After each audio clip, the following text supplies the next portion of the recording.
Hey y'all, hey y'all, hey y'all, hey y'all, hey y'all. Happy Friday. Good morning, y'all. Good morning, good morning, good morning. I hope somebody's ready to have a great day at work today. But before we get into anything, we gotta get our fave on here, yo. You know how we do. Mr. Good morning. Good Happy morning, Mr. Friday. Mo. How you feeling?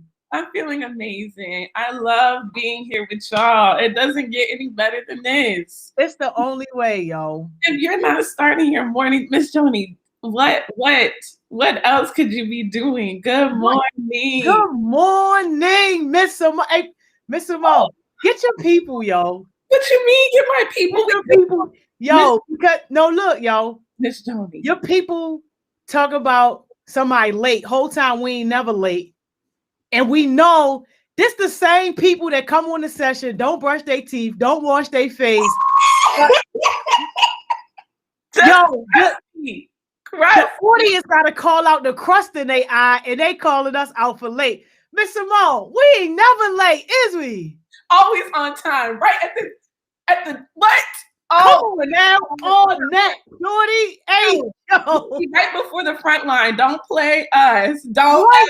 Hey, ever play us. hey, yo. It's always the ghetto goons, yo. Always, yo. It's the Like, good yo. everybody else. Good. Right, not even out the bed, yo. Just tapped on the live from the bed, yo. Calling somebody late, yo. Hey, yo, I Oh, cannot, yo. I cannot. You guys better stop. We are having a blessed Friday, a wonderful Friday, on time, getting this success. Miss John, it's been a great week. Amazing week. I can't believe it's already Friday already. Yo, already. And you know with Friday come a lot of good news, yo. Blessings on blessings on Blessings on blessings. And yo, guess who else reached out to us, Heart Smiles, and say, yo, we need whatever y'all doing, the leadership sessions y'all doing, we need this at our school too. Guess what school, yo? what school? The Baltimore Leadership Academy. Amazing. It's only for girls. Okay, You I know feel what like I'm talking about? they have a movie, a documentary. I think they do. Okay, I okay. think they do. I feel like they do. I'm like, yo, like, wow. Wow, the blessings Yo, when you're bless us, doing yo. what you're supposed to do. It just the bags come running. The bags come running, yo. And you know the biggest blessing out of that, yo, is that it gives me an opportunity to hire two heartbeats to run the leadership program. Cause y'all know I don't do that. Like we don't do that. We hire heartbeats to go in and you facilitate the leadership sessions or the entrepreneurship session. That's why I be fussing, saying like, yo, I need more people than just Cam and Coach Johnson Come to be able to on. go and facilitate. But like, yeah, it's your opportunity, yo, to earn the bags while developing yourself. Developing yourself and developing other young people in the city. Like, what? That is an amazing opportunity. Miss Yo, Johnny, I love that. I love that. All yo. right. So this just, I mean, how many opportunities this week? And I'm sure you didn't even tell us about all the stuff in the works. This is, This just the confirmed, like this the action confirmed. We doing it. That's what it oh, is. I love it. Heartbeat, step up, babies. We need y'all to lead. Come get this money, okay? What? Yo, Come the money is just like right there, yo. right there. And the development, the growth that you will get, that's worth any amount. To be Right. able to say you facilitated, built up yourself as a leader and help other young people to make the city better. What? You Amazing. put that on your resume, your application. Miss Johnny, look, they don't. They don't get it, yo. They They don't. don't get it. They don't. Sip your coffee, Miss Simone. Sip your coffee, yo. They do not get it on this Good Friday, yo. Oh, I hope they do. I hope they do. We still have some time to get some things in the works. Like I said, can all the real leaders, calling all youth leaders, please stand up, please. Please, yo. Oh my goodness. We need it, yo. We need it, yo. I'm trying to tell you, yo. Like, man. Blessing. That is a blessing. Wow. I love that we really get to do youth-led work. When the youth step up and they do what they're supposed to do, it just continues to bring the blessings and the opportunities. So, yeah. And a teacher called me yesterday and was all like, I saw your heartbeats. What they got? She was like, I thought it was Winning Wednesday, but I saw a Wisdom Wednesday. I said, yeah, it's actually 2. She was all like, I told my son, because our son is in youth works, and part of their youth works is to watch it. She was like, I told my son, turn that up. They heartbeats. So I was like, okay. Heartbeats, get on the stage. Right? Different. Right? She was like, soon as I heard them say they heartbeats, I told him, turn that up. I need to listen to that too. So she like, while he at youth works, she doing her thing, but still listening in. And she was just like talking about just how amazing and just like powerful the conversation was. I'm like, yeah, okay. Blesses my heart. Well, y'all keep doing it. The people are watching. They see you. They hear you. They need your leadership. And you never know who watching you, yo. Because they're always watching. And you know who I've been seeing? Donovan really be in the chat, dropping jewels and consistent. I feel like I don't know who's been getting the weekly blessing because we didn't talk about it. But Donovan, I see you, and I want you to step up even more. I need you to come do a session. I'm calling you out, but I need your leadership. I see you. I recognize you in the comments, and you've been doing good. So keep it coming and come do a session. Yes, yo. Donovan got hit in his head with the blessing last week. I should have known. And look, he did a session yesterday with Miss Caitlin. Donovan, you got to connect with Miss Simone to do the session. But he did a session with Miss Caitlin yesterday talking about like police brutality and all that type of thing. Yo, Miss Simone, it was so amazing. And I had to shout out the entire group because we had some tech difficulties. Yeah. So for like half the session, you couldn't see them, but you could hear them. Now, one person made a smart comment. Wow. People were still engaged, talking back and forth. Like, yo, we couldn't get the PowerPoint up. Yo, the whole team was still like, don't even worry about the PowerPoint. Yo, we here with you. Like the growth of the whole group was just tremendous. And for Donovan to not lose his enthusiasm and still hold that session, like, yo, yes, I was like, he's definitely going to be one of our strongest leaders if he stick around at the youth work show. Right. Okay, Donovan, we done manifested, spoke it into the atmosphere. Come on, we need it. We need the boys. We need the leadership. We need it. We don't have enough, yo. Baltimore does not have enough young men leading from the front in the right direction. Like we just don't. It's a gap there that y'all need to step up and fill. Yes, because once you start putting that light, where there is light, darkness cannot stay, even if it's a little bit. So I just need y'all to keep growing it.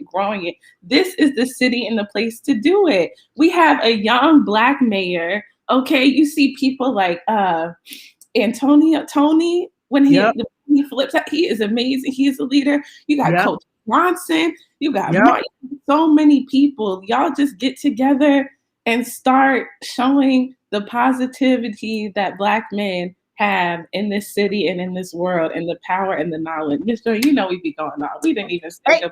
I know. Hey, yo, I know. I gotta say one more thing on that, Mr. Mo, because you're doing something. Imagine if those young Black men stepped up, and then now they going and talking to them squeegee boys, and they going and talking to the hustlers that's being recruited at like 14, 15, 16, and telling them like, look, it's a way for you to make even more money without risking your life, without risking your freedom, and really putting yourself and your family on. Like, that's the kind of power that we talking about. Yes. And like, yo, I just can't wait for that day to really come, because then people will only be on the streets because that's just honestly their choice, and not because they don't know about another option, or because they feel like the doors are closed and they don't have other opportunities. But I've never ever seen somebody turn down like a better opportunity to be out on the corner. Never seen it. Please, because okay, oh, Mister, you know how we do. Okay, because it's just too powerful and important. And I was thinking about this. Yes, I be thinking about y'all. I promise, because I just want y'all to win so much. And I was just thinking, like, this world has tried to set Black people down so far. Like, they just don't want us to win. And time again, our ancestors keep showing, no, we're going to keep fighting. Oh, we're going to be a president. Oh, we're going to be lawyers, doctors, Wall Street. So it does not matter. Whatever environment they try to set up for us, this is why people like Ms. Joni, people like y'all, we step up to the plate and we change the environment. We're like, nope, we're the next Martin Luther King. We're the next Michelle Obama. We're the next this. We're the next that. We have too much power, y'all. You can do it too. It's really inside of you. I promise you. It seems like it's far, but you could be that. You are next. So yes. Yeah. Yo, you see Antonio? Antonio just said, to be honest, I really need to spread my energy and show people that it's another way. Exactly, Antonio. That's the exact type of attitude that we need. And it starts with one person. That's it. That's it, yo. It starts with, if only one person did that, yo, you will have a ripple effect. And then that one person impacts another one person.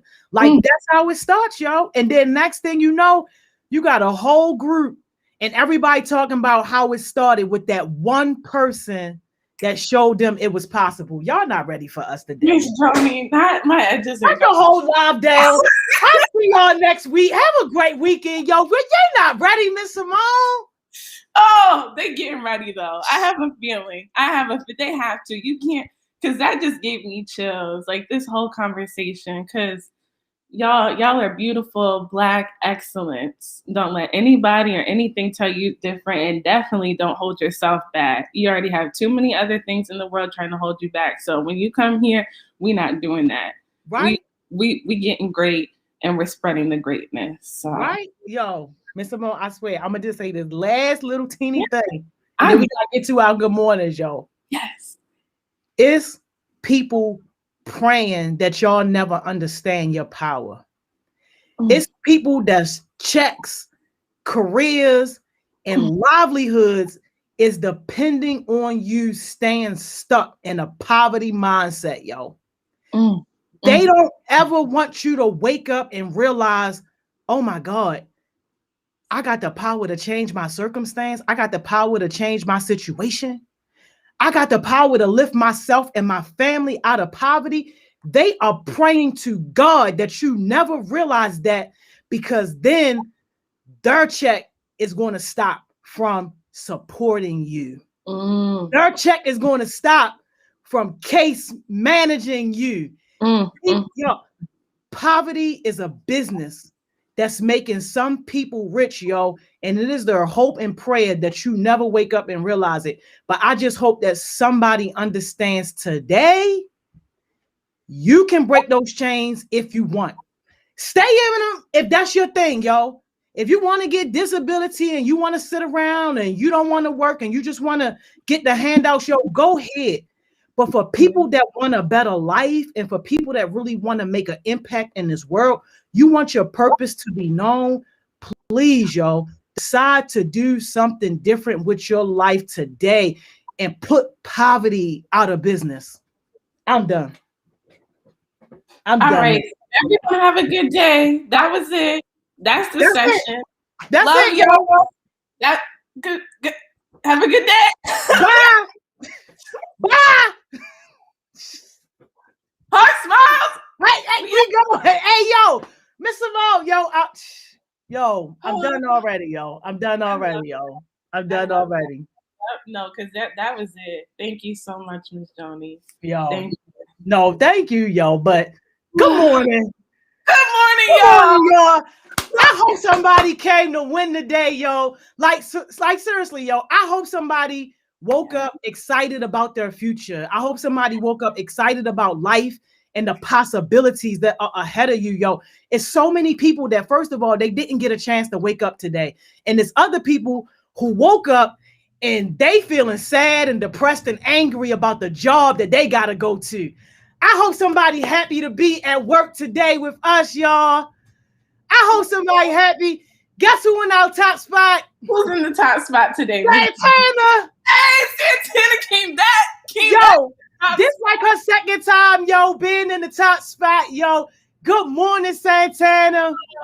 Good morning. Good morning. Come on, Santana.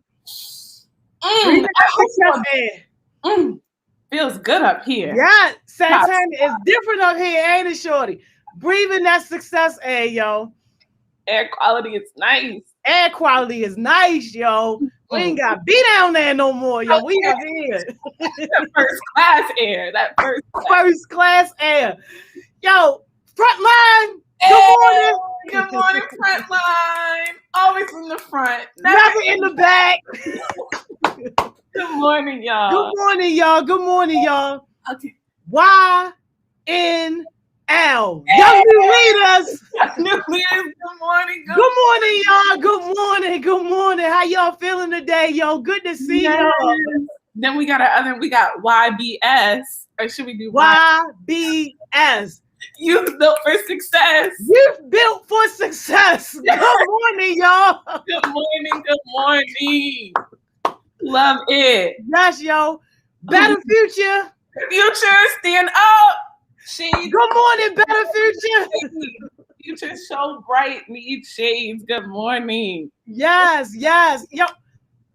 Chosen Generation. I love that Chosen Generation. It just hits. It hit, right? Good morning, y'all. Good morning. I don't see y'all, but good morning. I wasn't even gonna call y'all out, yo. Miss Simone called y'all out. It's too good today. Where y'all at? Where is the chosen ones? Where y'all? Yo, okay. They chosen in the bed, yo. I don't know, yo. They closed the bonnet over success. It's okay. Dang, they put the bonnet on success. Hey, yo, chose the do-rags over success. It's okay. Hey, yo, stop, Maybe they'll choose us on Monday. Maybe they'll choose us on Monday. Hey, yo, you dumb, yo. You dumb. Yo, we gotta, Goon Squad, yo. Good morning. I know, Mrs. Yo, Ghetto Goon Squad. Oh, Ghetto. Good morning, Ghetto Goon Squad. Good morning. Good morning, y'all. Good morning. Okay. Anybody else, Mr. Joey? Yo, New Heartbeats. Good morning, y'all. Good morning, New Heartbeats. Good morning. OG Heartbeats. Good morning, y'all. He's in the house. Good morning. Good morning. Heartbeat Mentors. Good morning, y'all. Mentors. Good morning. Good morning. Yo, did we do Better Future? Yeah, we said Better Future. Oh, all right. Okay. All right. I just gotta make sure. I love it. A little extra sprinkle since the chosen ones fell off. So good morning, Better Future. Good morning, y'all. Good morning. All right. Do we let your company in, yo? Yes, because we're gonna stay on the pulpit today. I need to let the company in because not the tech problems. Where are the tech guys?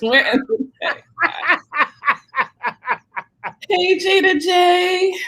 What's up, Jada J? No bonnet today. Fresh. Yes. Thank you, Miss Joni. First of all, I be having my bonnet on because I have my natural hair out. And you know when it's hot and humidity, you plan for your hair to look good. You put the edge control on it, you comb it, you brush it, you oil it. You try to make it happy. It don't want to hear that. So I had to have my bonnet on or we was going to have a problem. I was going to be giving very much Madagascar. Well, you giving very much Egyptian queen right now. Like, if I ain't know no better, I would think you built the pyramid. I did. Go ahead. I did build a pyramid, a strong pyramid. My member should be on here today. But before we even start this whole session thing, listen, y'all. I had a nail mishap, and I had to reschedule my appointment because she only had 10:30 this morning. So at the moment, I did not get a chance to put soak off on my appointment. So I am soaking my own nails off. So don't come for me. I know my nails not done. Y'all gonna see some aluminum foil, and y'all not gonna die. It's okay. Hey, can we pause for 1 second? Miss Simone, the biggest lesson is calling us out. They say we skipped them. Oh my goodness. Oh, yeah, They I'm the going biggest off, y'all. lesson. They going off, y'all. Okay, you know what? Big lesson. Y'all have a very special good morning. The best you ever had. I am so sorry. Yes. Good morning, biggest lesson. Good morning, y'all. Sorry, y'all. Good morning. Try to count our team out like that. Like, I'm so no, we didn't. Yo, my bad. We didn't see it. I know. Y'all gotta tell us. We've been trying to be the biggest lesson since I did my presentation a couple days ago. And y'all haven't said the biggest lesson at all this week. But it's okay. Because that's why we the biggest lesson. Y'all gonna learn. All right, we learned now. I know. Okay, we gonna, we got y'all. Once we know, we know. Once we know. And that's a good point. Then it's all net from there.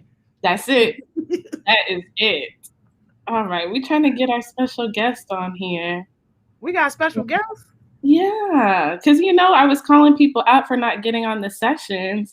And so one of the people said they were going to get on, and they're really trying to get on, but just having tech issues. Yeah, Miss Simone, we're going to have to talk about, Miss Joni, me and you going to have to talk about it, though, because this person should have applicable reason to be blessed.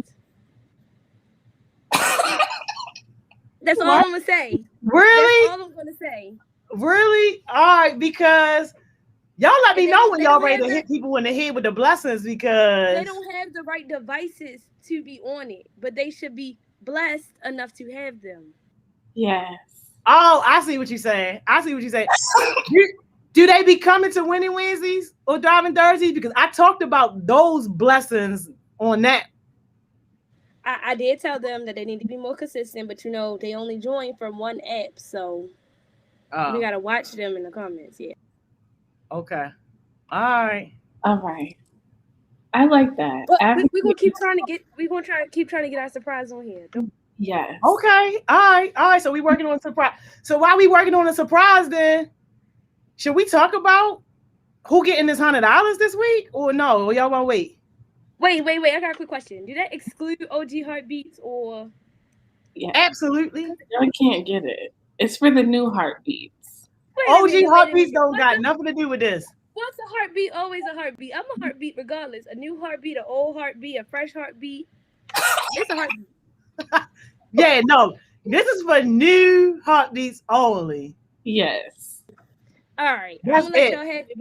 But when we go back in person and Thriving Thursday start back up and she start giving $100, I don't care if you old, new, fresh. Well, that's different. That's different. And you know what? I gotta go to the bank and get some more stacks of $100 bills for when we get back in person.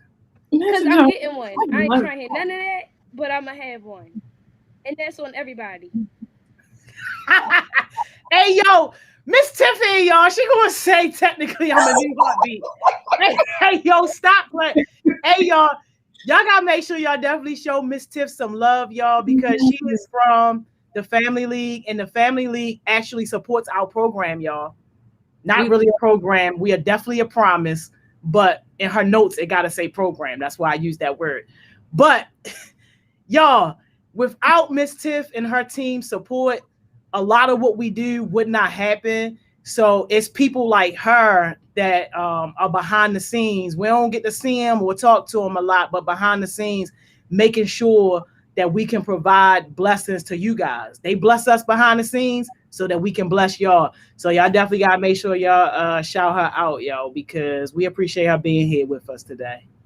Definitely. Charles are like, that Miss Tiffany said that the Goon Squad her favorite squad. I'm like, but we work with. That's because Miss Tiff don't know no better, and she nice. Like, I believe I'm the favorite.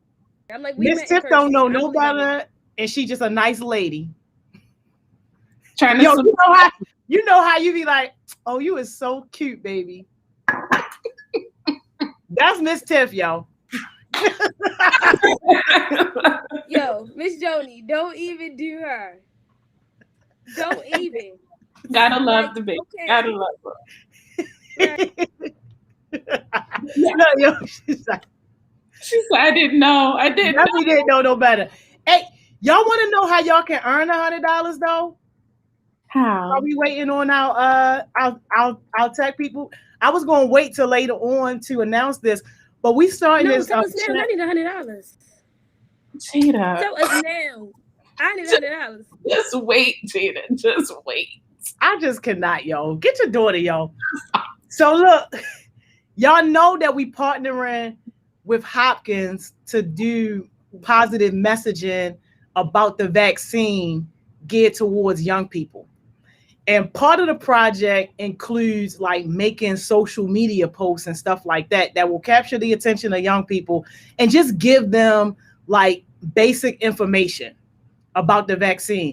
It can be like something funny, it could be entertaining, it could be a video, it could be just a regular post. But the goal is to give information about the vaccine. And the challenge is called, and it's on the announcements too, if anybody is serious about it. But the challenge is called Dr. Golden Vax Challenge.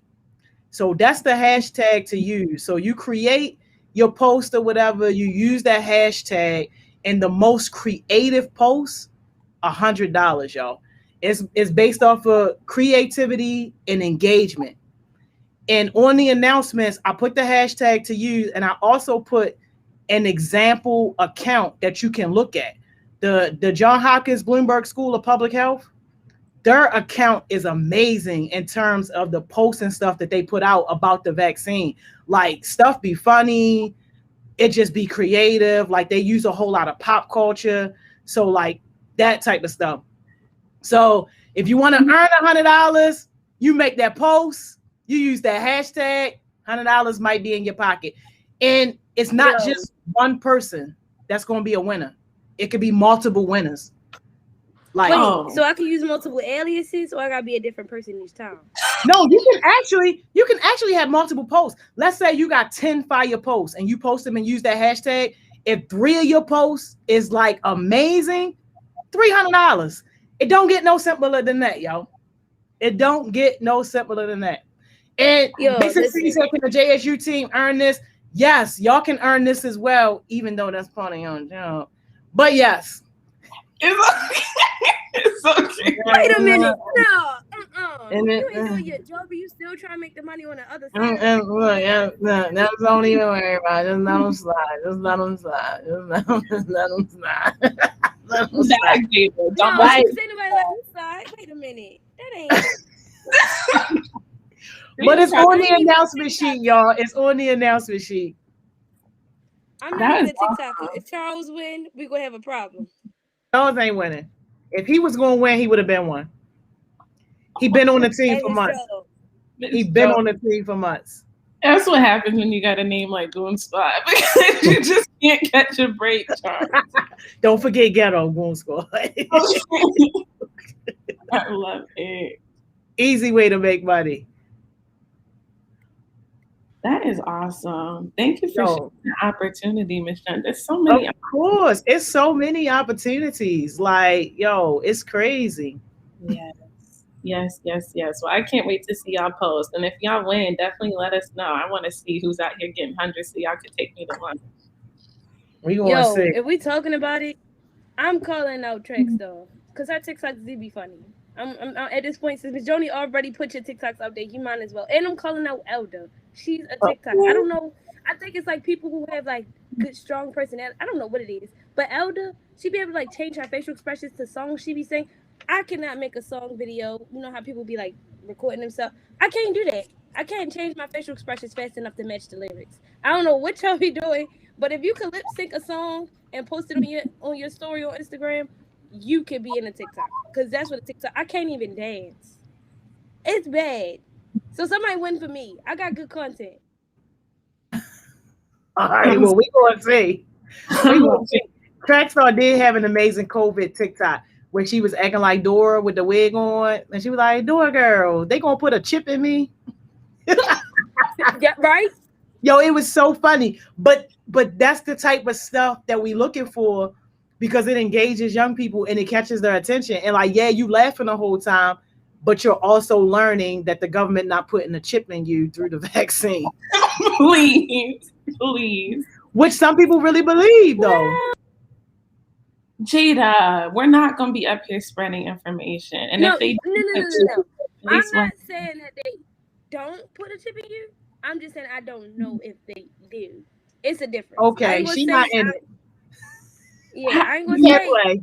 I was gonna say they're Look gonna. her out the sandbox. Thank you, y'all. There's no chips. Look her in every lot Yo, out Miss the Joni, sandbox. listen, Miss Joni. You say this all the time. Before you start a presentation and somebody asks you a question that you don't know, you be honest. I'm being honest. I'm not gonna say they don't, and I'm not gonna say they do. Because what if they do put chips in people, and then I told everybody they don't, and now they looking at me, and I can't be credible. This is what I would advise you to do, because this is the same thing I did. I was very skeptical. I went from not trusting the vaccine at all, not wanting to have nothing to do with it, to now understanding it and understood it so much that I was comfortable getting my own vaccine. You have access to one of the Johns Hopkins doctors close to it, Dr. Mo. Hit her up, have a conversation with her. I promise you, she will make sure that your questions are answered and that you understand that it's not a microchip in there. Absolutely. I'm ready to say, just like Miss Tiffany said, I got both shots. I'm still like, I mean, but you know what? I mean, to each his own. I can just only tell y'all what I did for myself. For myself, yeah, I talked to doctors and people close to it, and I did my own research and my own reading up on it. If I wouldn't have never done that, I would still be non-vaccinated. So one of the blessings of us partnering with Hopkins, because Hopkins is leading the initiative globally. So one of the benefits is being able to have close contacts and get information like really, really, really close to the source. I love that. And that kind of acts it, because y'all, we take it for granted sometimes, even though Hopkins has their own stuff. They got some good and they have some bad, but we partner with the good people. That's what I love. And Yes. they really care, and they really are at the front lines of a lot of innovation. Like, people come from all over the world to go to Hopkins. So the fact that we have good partnerships, we have direct access to some good doctors and people, like, don't be afraid to ask your questions, because this virus is going to be here. It's going to be kind of like, we got to make sure we're protecting ourselves. So ask the questions, make sure if you don't feel comfortable as you're still asking questions, make sure you're still wearing your mask, social distancing. There's all these different steps you can take to protect yourself and your family until you're ready to get the vaccine. But don't just be out here willy-nilly. You have too much access to information to be getting yourself sick or other people you love sick. Exactly. Wow. Exactly. I got the Pfizer. Oh, that's good. Yeah, I was gonna say I got the one I got. I just had like symptoms after like the second shot. I just felt like crap, like how you feel sick but you're not sick, and my head was hurting, and that was kind of it. And it was like I couldn't like get up, but I had to, because I had told somebody I was gonna do something for him. So yeah, but not Zion. Lene had said that if you take some type of pain relief medicine, Tylenol, whatever, 30 minutes before you get the shot, you should be okay. I should listen to her, because the first time I did it, I had took the pill or whatever, but I didn't get the shot because the people had canceled. And the second time I didn't get a chance to take the shot because it was like short notice. But if you try, feel anything. I didn't feel anything either. Nothing. Yeah. The only thing I was adamant about, and people kept calling me bougie about it, was I was like, look, the same place where I go to get my physicals and all that, because I'm with Kaiser, I'm like, that's where I'm going to get my vaccine. Don't send me to CVS. I'm not doing no Walgreens or Hip Hop Chicken. I'm not going there. Are they giving vaccines at Hip Hop Chicken? They giving vaccines everywhere, Miss Simone. I was like, no, I'm going to the people I know, my primary doctor and all them. Yes. And yes, they're going to do my shot. I want Walgreens. I know I'm going. Yo. Yes, you gotta go where you're comfortable. I got it done at the Why Not Lot the first time with these people that partnership with Johns Hopkins. So I was like, okay, well, I know Dr. Mo, and if they try to kill me, I'm gonna just tell Dr. Mo, she can reverse it or whatever she did. And then the second time, I went to Total Health Care, because I was like, at this point, if the shot gonna kill me, it's just gonna take me out. I'm not even gonna avoid it at this point. It's gonna do what it's gonna do now. Oh, right, Miss Tiffany, was they giving free chicken with the vaccine? Because I need to tell them I ain't got the shot. Y'all is dumb, yo. Y'all want to get cholesterol with the vaccine? No, that's not what we're doing. To each his own. I like my chicken. Y'all need some chicken and veggies. Just please eat something green with it and drink a glass of water. Because I love hip hop too. But that, oh boy, you just feel the. Then we have hip hop That's because every y'all be day getting when the we was in crack. that community center right across from hip hop. We had hip hop every freaking day. Every day. That good old. It's high cholesterol because y'all be getting the crack on it, don't y'all? That salt I stuff only that had they be putting The on crack it. is addictive. I'm not even gonna hold you. It's I had it nasty. times. And then with the hot sauce, Cheeto. What's in your No. blood, yo? Ain't nothing nasty about that crack.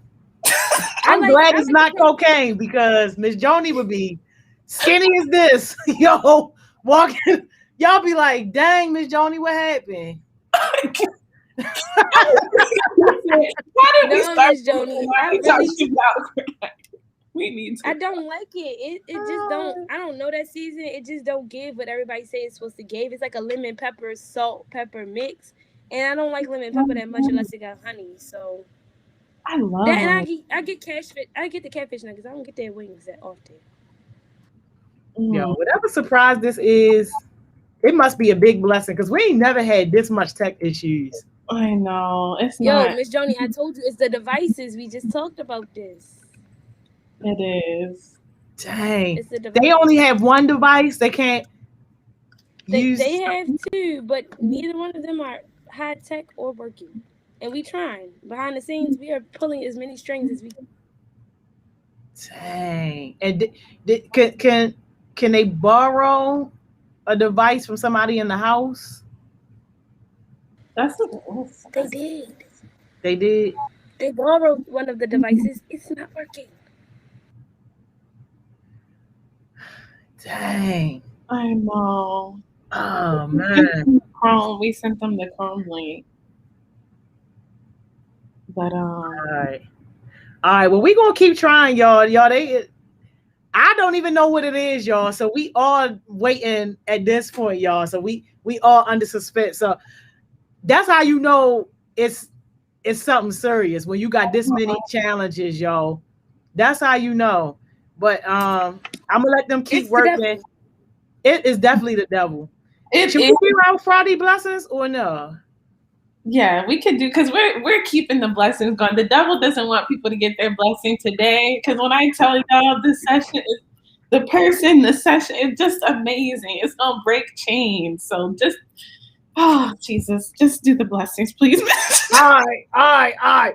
We're gonna work on the blessings while they work on the tech issues, y'all. Y'all know one thing about us, y'all. We gonna keep it moving. We gonna get it done, and hopefully everything work out. Before we do the blessings, y'all, quick prayer. Verizon gods, make your way to this person. T-Mobile angels, please spread your wings high. Make your way to this person. All of the cricket guardians, please gather all your boost army and send them over to this person. And everybody, please just put your wings over this person's internet connection, cell phone tower, and help them to get up. Thank you. We thank you in advance. All right. We it's coming. They flying, baby. They flying to you, yo. They flying to you. All right, y'all. Let's do our blessings. Let's do our Friday blessings, y'all. So look, day one, y'all. I told y'all, I made this commitment. It's crazy to think that we are now halfway through, yo. But day one, we said every Friday, we hitting somebody over the head with $100 blessing if you've really been showing up. Like really been demonstrating growth and showing up as a leader and like spreading your positive energy, so much so that your mentors notice it. The people around you notice it. So, yo, thank you to all of the Heartbeat mentors who sent me in your names, your nominations. Like, yo, it was definitely not easy. Y'all did not make it easy at all because we got so many people that's been breaking out of their shell and that's just really been stepping up and showing up as a leader. So, but We only had to do one. We only got one, yo. We only got one, and it was not easy, yo. It's not easy. So with that, yo, y'all want to give me some drum rolls so I can tell y'all this name? Yeah. Woo! Yo, give me the drum roll, shorty. Give me some drum rolls, yo. Yay! Yo, give me your drum roll, yo. Yo, our $100 winner. Hold on, let me get the $100 up on the cash app. Cause once I put it in, shorty, once I put it in, I'm gonna need you to send me your cash app, yo. Love it. Once I put it in, I'm gonna need you to send me your cash app, yo. My $100 winner, yo. Minty! Minty! Minty, that's you, shorty. Oh! Minty, that's all you. $100, Minty. Send me that cash app, yo. Yes, Minty. Let's go, Minty. Let's go, Minty. I thought you were saying mentee, like mentor and mentee. And I was like, Miss Joni, say the person's name. And I'm like, oh, it's Minty. I'm like, It's Minty, yo. Minty fresh, yo. Oh, yo, please excuse Miss Simone. She might have missed Minty's session the other day, so, and it's okay. I thought it was Miss like, Simone. She don't. Yeah, I'm gonna be quiet. I'm excited for you, Minty. I really was like, say it, Johnny, say the name. The suspense is killing us. The suspense. You were still in suspense, yo. And we already. And then I was like, oh, okay. Yo, but you know what, Miss Simone? And you tell me if this is okay, yo. I don't even know if we gonna get in trouble for this, yo. They might shut us down, yo. But I just feel like we need to break the rules and do 2 today. Miss Joni, you really feel like Miss Simone, hold on. Let me get my asthma pump. Hold on. Let me get my asthma pump. Hold on. Look, you need to grab that bottle of water. That too, but hang on. Let me get my. Is that hand sanitizer? Don't judge. This is my asthma pump. Please stop, y'all. If you really have, please use your real pump. Miss Simone, I really feel like we need to break the rules today, yo, and do 2, yo, because I think so. We might have to. We might have to. We had some amazing names, yo, and it's this other name, yo, that I'm just like, yo, you know what? We got to, yo. Who is it? Can we do it, Miss Simone? You giving us permission to break the rules, Miss Simone? Do it. I think we should. I think we should. What you think, We Jake? got 3 weeks left. We got 3 weeks left after this. You might as well break the rules halfway through, because what they going to do? End it in 3 weeks? Everybody still got to get paid. You right. Shut us down if y'all want. Shut us down, yo. We breaking all the rules, yo. Because check this out, yo. It's nothing more important than investing in people that invest in themselves. Yeah. And like sometimes, yo, all you got to do is show up. And you know how we say, remove all the negativity, remove all the crap that's not connected to your goals. Like, yo, when you start doing that, the blessings will find you. Yeah.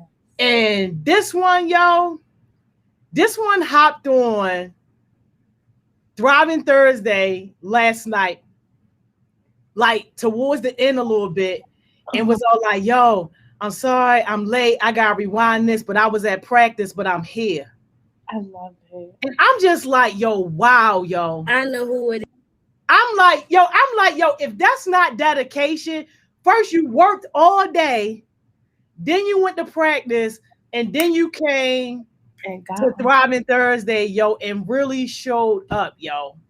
And I'm just like, yo, okay. So when I seen her name come through for the nomination. Let me say the name. All right, give y'all Jay some drum rolls, yo. We gonna say the name. Get your cash app ready, yo. We doing a second $100 on this Blessing Friday. We love it. He asked for my Instagram. He liked my pictures. He tried to follow up. Yo, this man is on to something. And all I gotta say is, Roll a fool, yo. Practice played for years. Is it Roll a Fool? Oh, geez. No, it's not him. Oh, I'm turning my camera God. off. Miss Tony. I'm turning my camera off. That's who said he was at first. Oh my goodness. Is it not round, Miss Joni? This is awkward. Because he was at first. This is what happens when you break the rules. Yo, hey, yo, I'm turning my camera off. This is awkward. Yo, somebody get the Tin Man, yo. Not the Tin Man, Miss Joni. Don't even. So who is it? Because I thought it was him. That's the only person. Yo, D. Not you looking confused. Oh, he's not a new heartbeat. That's not fair. He don't count. He's not new. D is definitely a new hobby. Yeah. No, he's new to Heart Smiles. He's real. Anyway, okay. I am hollering. I should have, y'all. I am hollering. This is awkward. Yo, I'm hollering, yo. I didn't even know he counted as a new heartbeat. Somebody should have gave me the. Why is he not a new heartbeat? D is a new heartbeat, yo. Wait. This is so awkward. How do we? That's D is. I think D. And correct me if I'm wrong, yo. D is Dame 410, yo. Okay, look at you knowing the screen name is Joni. Wait a minute. I think D is. We don't know. We don't. Lord help us. Yo, That's Friday. Please. No, see, yo, I should have just said it myself, yo. Yo, it's D, yo. Congratulations, D. Wait, because wait a minute. Miss Joni, wait. Oh my goodness. Oh, yo. Jada a whole setup for a whole nother person. A whole setup, yo, for a whole other person. Yo. And look, I'm not taking away nothing from Rel, yo. We love you too, Rel, but it's I know, right? Hold on. Let me show you. Hold on. Let me go. Oh my God, yo. This is too, yeah. And then who's D, yo? Don't do that, y'all. We know who D is, yo. We love D real name, I believe, is Darius, yo. Yes. And he sent that nice professional email. Oh, yes. now y'all want to hop on the back. Now y'all know who I'm talking about. I never said, well, I'm gonna be quiet. I'm gonna be quiet. Oh, y'all. Oh my gosh. Yeah. I'm sorry, y'all. I'm sorry, y'all. All right, y'all. We're gonna take a break and try again. I know, yo. We gotta go, yo. I'm so sorry, y'all. And we never go over our time, yo. But D and Minty, send me your Cash App, yo. DM me your Cash App, yo. We gonna get this popping. Congratulations, y'all. Congratulations. Take y'all break, y'all. I'm sorry, y'all. We went 3 minutes over, y'all. I'm sorry. We got too caught up today. We had a blessed Friday. I hope y'all have a great weekend. Be safe. Love y'all. Have a good day. Yes, I see y'all back at 11. We coming back with our surprise once we talk about it. All right, y'all. All right. Okay, bye. All right, see y'all. Yo, sorry about that, y'all. Y'all know we never, ever, ever go over our time. Yo, sorry about that. But, yo, hopefully it was worth it. But go take y'all break, y'all. I see y'all back here at 11.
We're back. Welcome back. Welcome back. Welcome back. Y'all hope y'all had a great break, yo. Sorry that it cut short a little with all our shenanigans. But yo, did we not have a good time? Did we not have a great session? Even though the blessing situation didn't work out with what Miss Simone and General J had planned for us, they said that they want to try to do it another day. So we get to see who that mystery person was that they was talking about. So I can't wait for that. And shout out again to Minty on getting Friday's blessings. And also shout out again to D. I went back to Thriving Thursday from last night. The person I'm talking about, their screen name is just D. It's D-E-E period. D. So D, hit me up, send me your Cash App, and got $100 waiting for you. All right, yo, but y'all know the guest mentor spots is always my favorite part of the day, and this one is special. If you was rocking with us last summer, then you remember that every Friday we had a cultural spot. And it was basically our friends from Bloomberg and different parts of the culture world coming to us, talking about like their work and stuff. And we talked about everything from like music, dance, art, painting, like all that type of stuff. Well, we're going to be doing that again. So starting this Friday and then the next few Fridays until we close, y'all remember Miss Stephanie, right? Miss Stephanie from Bloomberg is going to come and host these culture talks. So today is just kind of like the intro, since we have so many new heartbeats who don't know Miss Stephanie and who don't know our partners at Bloomberg. So I'm excited to get her on here. Miss Stephanie, what's up? Hi, everyone. How you doing? I'm great. How are you? Happy summer. Yes, happy summer to you too. Thank you so much for agreeing to do this with us again this summer. Last summer, I mean, it was just amazing. We are still on a high for some of the things that you taught us. And one of the partners you brought in, Ghetto Film School, is now officially one of our partners working with our heartbeats, teaching them about how to create like films and things like that. So just thank you. Thank you, guys. Hi, Heartbeats. It's so nice to see you, and I can see all of your beautiful blue hearts in the chat. It makes me feel like I can see you all. Oh yeah, they here. They gonna show up for you, Miss Stephanie. I'm getting your slides and everything together now. Let me know when you're ready for me to pull them up, and we could just kind of get to it. I'm ready. As Miss Joni said to everyone, I'm Stephanie Dockery. I work at Bloomberg Philanthropies on our arts team. And, you know, you are all so special to all of us. And it's just such a privilege for me to be able to talk to you a little bit about myself, why I love the arts. And I'll be sharing some special friends with you in the coming weeks who work in different areas of the arts. I think it's so important. You know, when I was in high school, even when I was in college, I just didn't really know what it meant to work in the arts. I knew I loved the arts. I personally loved going to museums, I danced, but I didn't know what that meant as a career path. So if we go to the first slide, I can kind of show you what I think of as what inspired me. Like, this is kind of a mixture of where I've been in my life. So the top right slide, you see that big white building. That's the High Museum of Art. And I'm from Atlanta, Georgia, and my parents would, you know, take me to this museum. It's one of the biggest museums in Atlanta, so kind of like the Baltimore Museum of Art. And I think it's the first place where I really realized I loved visual art. I loved visiting the museum, and I didn't know how any of those objects got in the museum or who ran it, but I just loved spending time there. And as you can see in the photo below that, I was a dancer. So I studied ballet growing up. And actually, my friend in that photo, Morgan next to her, still my best friend, going to her wedding in a few weeks. So, I hope a lot of you Heartbeats are still together many years after this program. But, these were the things I did as a kid. I also played violin. So this is me and, one of my first recitals with a tiny violin, tiny Stephanie. And later in life, I went to college, which is on the top left, and I studied art history in college, and I just really fell in love. And I started connecting all of these different dots, like my love of being in museums, my love of, a past playing music, a love of dancing. And it led me to a career in the arts when I put all of those things together. And that started, I will always think of myself bread and butter as a student of art history, but I went to graduate school and I did something a little crazy, something off the path of most people's grad programs for those who go to grad school. I went to Singapore in Asia and I studied art business. I got a master's in art business. So I hadn't really studied Asian art, and it was during the recession and I wanted to be in an area that was still thriving. New York was not at that time. It was the early days of the recession. And we traveled all around Asia and looked at, galleries and museums and auction houses. And I learned a lot about art business. So in school, I studied very much like the history of paintings and sculptures and architecture. And then that was my first time really seeing, how things come alive. Like, what is the business process? How do these organizations run? How do you get people to come inside of these buildings? How do you make an exhibit work? And there are big teams that do all of these things. There's like a marketing department, there's community engagement. They are responsible for reaching out to communities. There are program departments who actually do all of the programming for these institutions. And so I lived in Singapore for 2 years and I came back to the United States. I came back to New York. And I worked at a nonprofit art service organization. So very different than, studying art businesses. I was working nonprofit with like charitable organizations, mostly small organizations, mid-sized organizations. And I learned the field. I tried to meet everyone working in the arts in New York City. And I think it's really important to be really open. First of all, you never know where your career will take you, but be open in terms of like trying to meet new people and always learning new things. Like no matter what situation you're in, whether you're a CEO in a company or, your first week at McDonald's, like there's always something to learn. There's something that you don't know. You don't know how that knowledge will come to pass later. So I volunteer for every event. I went to every opening. I tried to meet as many people and go to as many things as possible. Like I just wanted to be out there. And I still do that, but I maybe a little less. And that led, so I was at Arts and Business Council for about 4 years, and I learned a lot about arts advocacy.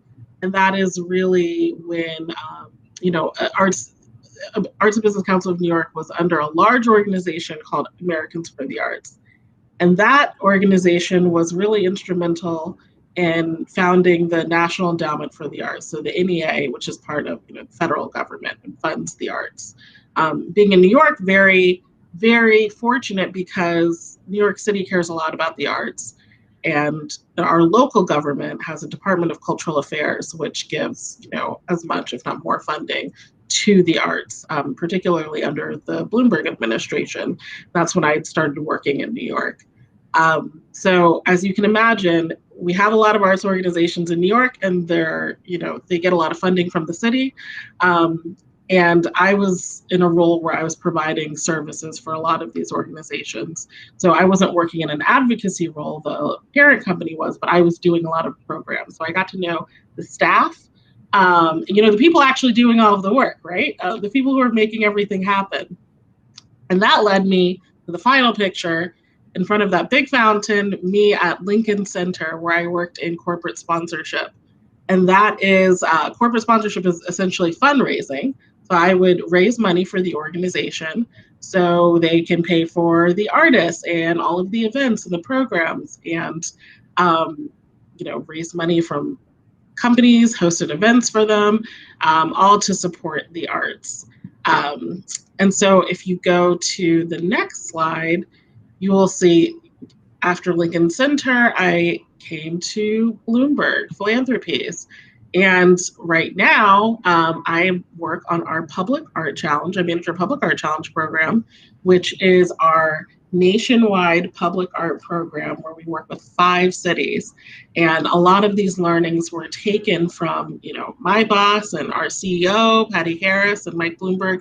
When they were in the city, there were 500 public art installations that they ran across all of New York City's 5 boroughs. So that's, within Manhattan, Brooklyn, the Bronx, Queens. Like, there was public art, which is really free art outdoors, So think of, we often think of statues, we think of monuments, but, public art now is a lot more community engaged, especially the projects we work in with, which have a lot of partnerships. We like to work with nonprofit organizations, businesses, and artists, but it's really getting mayors to work with artists.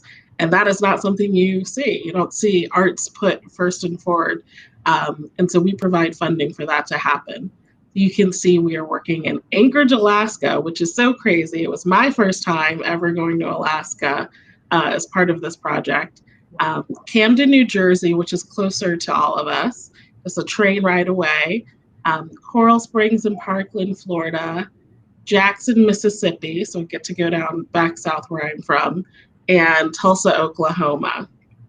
So you can see that map of all of the places where we work, and get to visit these places and meet with city officials and different artists in all of the locations. And when I talked to some of you last year, the projects were, they had been, we've been working on them for a year, but as you can imagine, throughout this year, a lot of the projects have had a COVID pivot, but the teams are so incredible. They've been working throughout the year, and a lot of the projects are about to open, and some had openings even throughout the shutdown. So I'll get into a little bit more detail. The next slide, you'll see our Anchorage project. We're working with the Anchorage Museum, and this project is really focused on climate change. So all of the Public Art Challenge projects are really focused on a significant civic issue. And with Anchorage, they experience climate change at twice the rate of the rest of the country, the continental United States. So they are focused on bringing artists into Anchorage, both local and big nationwide artists, and they come together with residents of the community and talk about what's really important to them. What do they want to see reflected? Along with climate change, they have 100 languages spoken in Anchorage, which is something I learned from going there. They have a lot of Native populations, and so they want to put those populations first and foremost in this project. So here you just see some community engagement, some of the projects that have happened. The project on the bottom left is Wheeze Up 2. You can see it's inspired by the forest fires that were happening in Anchorage. Each summer that I've been working with them has been their hottest summer. And so this wood is, it really, it expresses the forest fires, but also as another climate change outcome, they have a beetle that has just eradicated a lot of their forests. It's called the spruce bark beetle, and it's just eating up all of the trees. And so these very bare pieces of wood have been styled in an architectural style, and it showcases what has happened to their community. They have hundreds of acres of forests, and then years later there's nothing because these beetles have just completely demolished all of the trees. And then on the top left photo is the Anchorage Museum, who's our partner, and they did these great projections of photographs of glaciers and rivers and kind of external natural parts of Anchorage that are experiencing climate change, and they're projecting them right onto the museum. And Anchorage is such an interesting city because there are 2 glaciers within the city limits. Like, you're in a big city, but it's just this beautiful place with all of these natural elements that you just don't really get in other urban spaces. And I think one of the coolest things that this project has done is they have a lot of, buildings that are vacant. And so they turned a building that was not being used into a space for all of these artists and residents and designers to come together and talk about art. So in that bottom right photo, you can see a workshop happening in the building, but it was this building that was falling down, and they redesigned the building and made it usable. And such an interesting example of what we can do when we work with cities and artists and, just really do new things with what people think of as vacant buildings or buildings that aren't worth saving. It's like, no, these places can become amazing community hubs and places that can host our nonprofit partners and students. There are students who make films in here. They turn the garage into a skate park area during shutdown. So there are just all of these great creative things that we can do to help our communities and look at vacant spaces in a different way. We need to do that in Baltimore. Yes. We got vacants by the thousands, like 15, 16, 17,000 vacants. Wow. Here. Wow. Let's talk. But and you guys could use, and I know you guys could use space. I know you're all creative people. Yeah, that's what I'm saying. That's what I'm saying. And then, like, just imagine with some of the things that our heartbeats are doing, because we have a lot of heartbeats who are into like arts. So like some of this artistry work that you're talking about, they could go to these cities and partner and do that type of stuff with the type of talent that they have. Yeah. And new cities. Yes. New cities. So Camden, which is close to all of us. So I don't know how often you guys ever drive down to New Jersey, but I will say Camden is just across the bridge from Philadelphia. And they have taken, on the issue of vacancy and blight, they have taken 6 sites that were illegal dumping grounds with the city and a local nonprofit partner, cleaned out those vacant areas, cleaned out the illegal dumping, where people, a lot of construction workers around the state come right off the highway and dump in Camden. And it's in people's yards, it's by people's homes, and it's not right. It's a public health issue, it's an environment issue. So the team has cleaned out these areas and they've made them spaces for public art. So you can see two pieces here. On the top right is Meccan 11. It's a large robot made out of metal, and he collects trash, by artist Tyler Fuqua.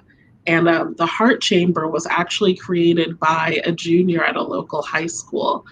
So the schools have been really integrated into these projects. And on the top left, you see the Phoenix Festival by the artist The Myth Makers. And a local elementary school has been really involved in this project. When you go there, just the site becomes, it really does feel like a festival. It's just very interactive. You can walk under and through the sculptures. There's little bridges connecting them. There's benches with seating that a local nonprofit has created poetry and written on the benches. And it just feels like a great place to be, and has completely changed the dynamic of the area because it's on a highway, it's next to a railroad, it's by a bike path. All of these sites are really visible from transportation. And so the sight lines, if you're coming from Philadelphia, if you're driving through Camden, now you see beautiful art instead of illegal dumping. And that's what everyone deserves, to just have their neighborhoods looking beautiful and welcoming.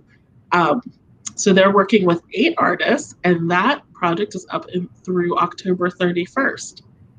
We just opened it April 23rd, and it was the first big opening, as we're getting to the end, hopefully, of our COVID era. So it just felt so good to be able to drive down there and see the team and see art and see people getting back to a little bit of normalcy in life.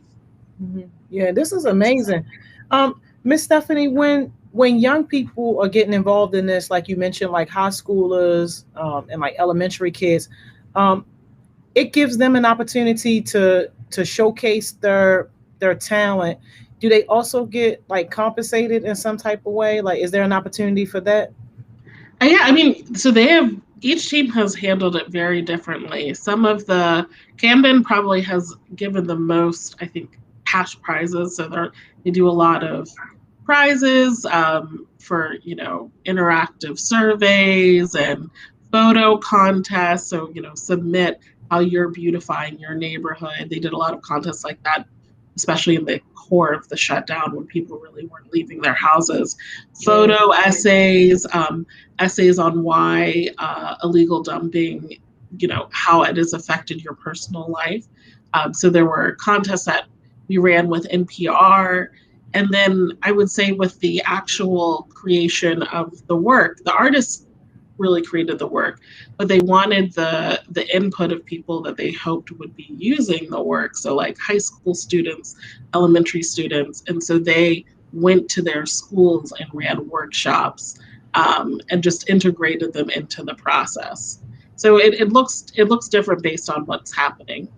Yeah, no, that makes sense. Yeah, I would be really interested in seeing how Parkland did with you said they tackled like gun violence. Yeah. Because that's a major issue here in Baltimore. But not to take away from what they dealing with, but like we deal with more of that like one-on-one homicides daily. Yeah. And I know their focus is probably on like mass shootings and like stuff like that. But that would be interesting if we could do something in Baltimore like that around this gun violence, because that would be powerful to see young people express themselves through art about how that's impacting our communities. Yeah, absolutely. I can actually go to the Parkland Project next. Oh, see, I didn't even know it was. I swear, I didn't even look at your slide. You remembered from last year. No, you're just doing such a great job, and it's just making me think of the missed opportunities for our city, and we got young people that are ready and willing to do this type of stuff. Yeah, I mean, I think that one of the biggest, one of the things that makes us proudest is when any of these projects inspires other cities to use art to tackle critical issues in their communities. So that's exactly what you said. I mean, Coral Springs and Parkland, the situation was unique in that it was a mass shooting, but also it's two cities that were really fractured. So the project was to bring people together in the wake of this tragedy and get people to trust their neighbors again and, speak to one another. And all gun violence is tragic. There's no comparison. And so exactly what you said in terms of using art in Baltimore to have that conversation and bring people together, whether it's youth or other communities, to talk about gun violence. It's a tragic issue that affects all of us, unfortunately, in this country. And so we're doing everything we can do to tackle it from different angles. Of course, working with Everytown, they really concentrate on this. As far as the Public Art Challenge, they thought that art could bring their citizens together. And the temple was the first project in the wake of the tragedy, and it opened on the first anniversary. So if you guys can see that middle photo on the top, and in this photo, it was opening the soft open, and everyone who visited just really organically held hands and formed a circle around the temple. And this is temporary. All of these projects are up temporarily. So this went up February and came down May. 1,000 resident volunteers helped to build it. David Bess is the artist. He spoke to the Coral Springs Museum of Art. It was open to all residents, so people came and asked him questions, and he really gained their trust. They came out to help build. He has a temple crew of 17 people, and they came to help work with them build. I was there. I helped build. It was fascinating because people, they teach you how to drill. You're hammering. We made benches which were donated to the high school and some are around the site. And then when it was open, people started to visit, and they put mementos, photos, stuffed animals. You start writing on the inside of the temple. People leave notes. And so it takes on a different life. It's this beautiful temple, and then it becomes even more beautiful when people start leaving things, and it develops layers of people's thoughts and emotions and mementos. And then in May, in a healing ceremony thought to release all of the pain that people put into the temple when they were visiting and building and leaving mementos, and they burned the temple. And when the smoke goes up, it's supposed to symbolize a lot of the pain leaving. And 5,000 people came out to watch. It was a community burn. It was very cathartic. And nothing can solve these things. But it was incredible to see people coming together around this piece of art. And it's not just about the art, it's about the process and about people coming together and talking to one another and working together to actually build a temple. And then being able to identify the pieces that they worked on once the temple was up and feeling like a lot of pride in that. And then there were 4 other projects after that were all very different and engaged people in different ways. So we did a scroll-a-thon, which people made scrolls, and we did that in Marjory Stoneman Douglas High School and at the Coral Springs Museum of Art. You can see that on the top right. There's a silent walk with Kate Gilmore. That's the bottom middle photo. So for 72 hours, people walked silently, and you could join in and you could talk. But the people we were walking with were silent, and a lot of stories come out. It's like a healing movement piece. And on the second anniversary, our 2 final projects, Peace and Love on the bottom left by R&R Studios, and The Big Picture by Carl Joost on the bottom right. Those were up, and Carl Joost taught residents photography and photojournalism, and how to use a camera and how to see and how to use photography as a method to process your emotions. And Peace and Love was people truly making the super billboard with silk flowers, and it's at the opening of Coral Springs, the city. So when you come in the city, it's the first thing you see. And so those are down now, but those were really incredible projects to see the artists working with residents on, and we were lucky that those were able to go up before the shutdown. This is amazing. So Ms. Stephanie, since they only up temporarily, I know you said that the temple got burnt. That was like a burning thing, but like what happens to the artwork when it's time to come down? Does it go to another city or like another community? Sometimes. So these were all brought down. So the Coral Springs Mall now has the Scroll-a-thon, which is on the top right. So that's up for the next year at the mall. So people going to the mall can see it. Wow. And the Peace and Love billboard was disassembled, and that could go somewhere else, but right now it hasn't gone anywhere else. The temple's gone. Camden, they will probably keep a couple of the pieces. Others will go back to the artists. So everyone is handling the work differently. Okay. That makes sense. But it's not like destroyed once it's done, except for in the case of if you got to do something like the burn. Right.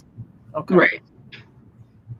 And then Jackson, our partners in Jackson, Mississippi are tackling food equity and access issues with food. Mississippi was voted the most obese state in the nation by the CDC. And the reason why that happens is because there are these issues where people cannot get fresh food. There's a lot of food swamps, so a lot of, fast food like McDonald's, Burger King, things are easy to get, but there aren't a lot of grocery stores. There aren't a lot of fresh food options. So they are using artists and gardeners and landscape architects and people we think of as creative practitioners to come together. So not just traditional artists. There's some, but maybe you wouldn't think of as a gardener as an artist, but they are treating gardeners and farmers as artists, and they have created the first organic farm in downtown Jackson, Mississippi, within 100 miles, and they are growing food for the community. They've created a learning garden at an elementary school. So you see on the bottom right, that's a learning garden created by Mississippi State University Center of Architecture, and it's already won 2 design awards. There's also a mural that's painted on the facade of the Galloway Elementary School. So when schools reopen and Jackson Public Schools are back in session, the kids, kindergarten through 5th grade, will learn how to plant. They'll be able to bring the plants and the food they grow home, and so they'll have fresh food in their homes. The team is giving food to the school administrators who are there right now. As a COVID pivot, they created a series of murals in different residential areas so people could socially distance and look at something beautiful. So you see here one of the artists creating a mural, and so there are 5 new murals throughout Jackson. They also did a documentary on the history of food access issues in Jackson that just won a Southeast Emmy. So we are so excited about that and so proud.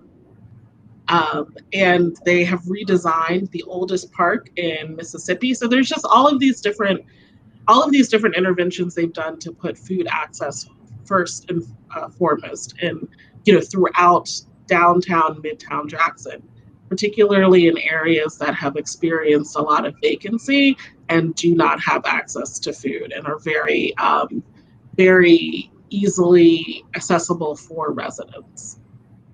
Yeah, this sounds like some of the work that we're doing around like food insecurity, where people don't have access. I mean, like, not only do they not have access to fresh foods, like you just don't have access to food, period. Yes, exactly. Because they're in the food swamps, which I was mentioning, where there's the fast food, but then also the food deserts where there's nothing. Yeah, the deserts. Yeah, absolutely. I love that. Everyone deserves access to fresh food. It's everyone. And then our final project is Tulsa, Oklahoma, which just opened in May. I'm sure a lot of you saw in the news that Tulsa they just had their centennial of the Tulsa Race Massacre, and 100 years ago, where an angry white mob completely decimated a Black residential area called Greenwood. You can see a historic photo of Greenwood in 1921. From May 31st to June 1st, there was just war waged on this neighborhood, and it was completely decimated. Thousands of people left homeless overnight. They think up to 10,000, hundreds of people killed. And our team, that we worked with the city of Tulsa, a local foundation, the artist Rick Lowe, and a lot of Greenwood residents, and they commemorated the centennial with one of the things they did was a cultural component. And so we funded that, working with this team who worked so closely with Greenwood residents and selected 32 residents who were artists, like local artists, to do projects around the centennial that honored the history of Black Wall Street, talked about what Greenwood is today. A lot of people have actually left the Greenwood area and they're in North Tulsa, which is like the neighborhood above Greenwood, and wanted to honor the history, the resilience of the people in 1921 who refused to leave, stayed, and rebuilt, even though unfortunately this neighborhood was ultimately decimated by the construction of a highway, which just burned through the neighborhood, and it was just underinvested in. So we are hoping to bring a lot of economic prominence to this neighborhood, but also like telling the history, because we're at a point where people don't even know the history. Throughout this project, we've been working with them since 2018, but at least now the history is taught in Tulsa Public Schools, which it was not when we started working with them. So that's 45,000 students right there. But also the the installations really connect the neighborhood, which is fractured because of this highway. So it invites people to revisit places like Vernon AME Church or the schools where people attended growing up in Greenwood, and places that, people don't go. If you don't go to Greenwood, you don't know where to go, but specifically you wouldn't go to an elementary school if you weren't attending it. So really telling the history of the places that were really important to community members. Bobby Eaton, who has a radio station and used to perform with the Gap Band, who's actually from Tulsa. You guys are probably too young to know the Gap Band, but but your parents might know the Gap Band. Yeah, and they are from Tulsa. So just really honoring the people who lived there. A lot of the artists are descendants of the massacre, and so bringing prominence to this neighborhood that is really an incredible place.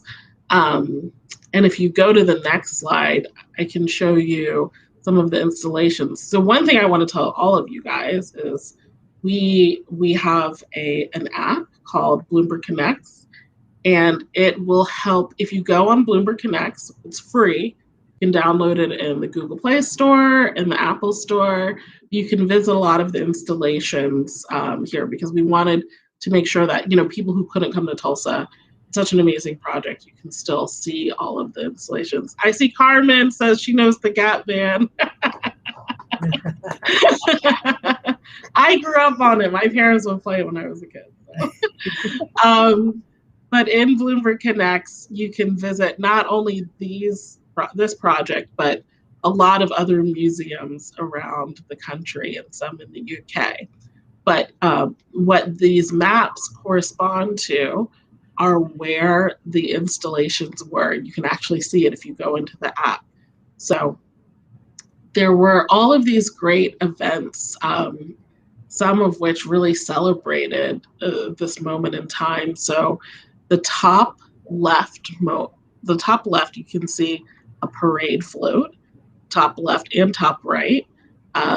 Mariel Williams did a heritage parade, which really celebrated Tulsa's legacy of parades. They have the largest MLK parade in the country, and she had a parade going down Greenwood Avenue, which was a really big deal because a lot of people don't go to Greenwood historically.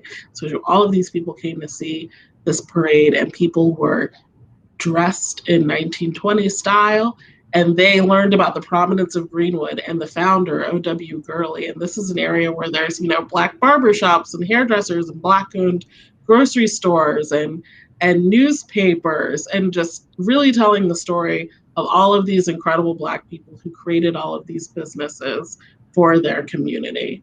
And then with a very different type of tone, the bottom two photos are Century Walk. So 100 years to the day, Joy McCondichie, she hosted a walk that went alongside the railroad, which is where people used that railroad to escape during the massacre in the middle of the night. And it led them out, and the railroad divides East and West Tulsa from one another. And so people walk the railroad, and you can see their photos, their drawings of survivors that they put alongside the walk.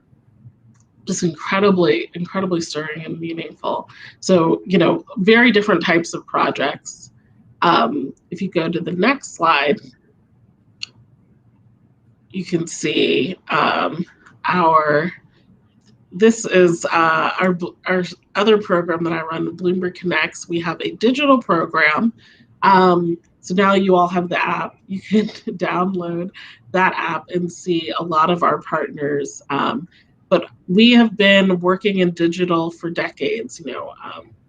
Mike thought it was very important for people, especially young people, to have a lot of access to museums. It shouldn't just be people who are able to get meetings with directors or the artists come for a few people. Everyone should have a lot of access. So it started with audio guides. I know a lot of you may have seen audio guides when you go to museums. Then became apps. And now we've gotten to a place where a lot of museums do their own unique thing. So we have been working in this space, but now we have developed our own app called Bloomberg Connects Mobile. And so you guys can do a lot of virtual tours to different cultural partners.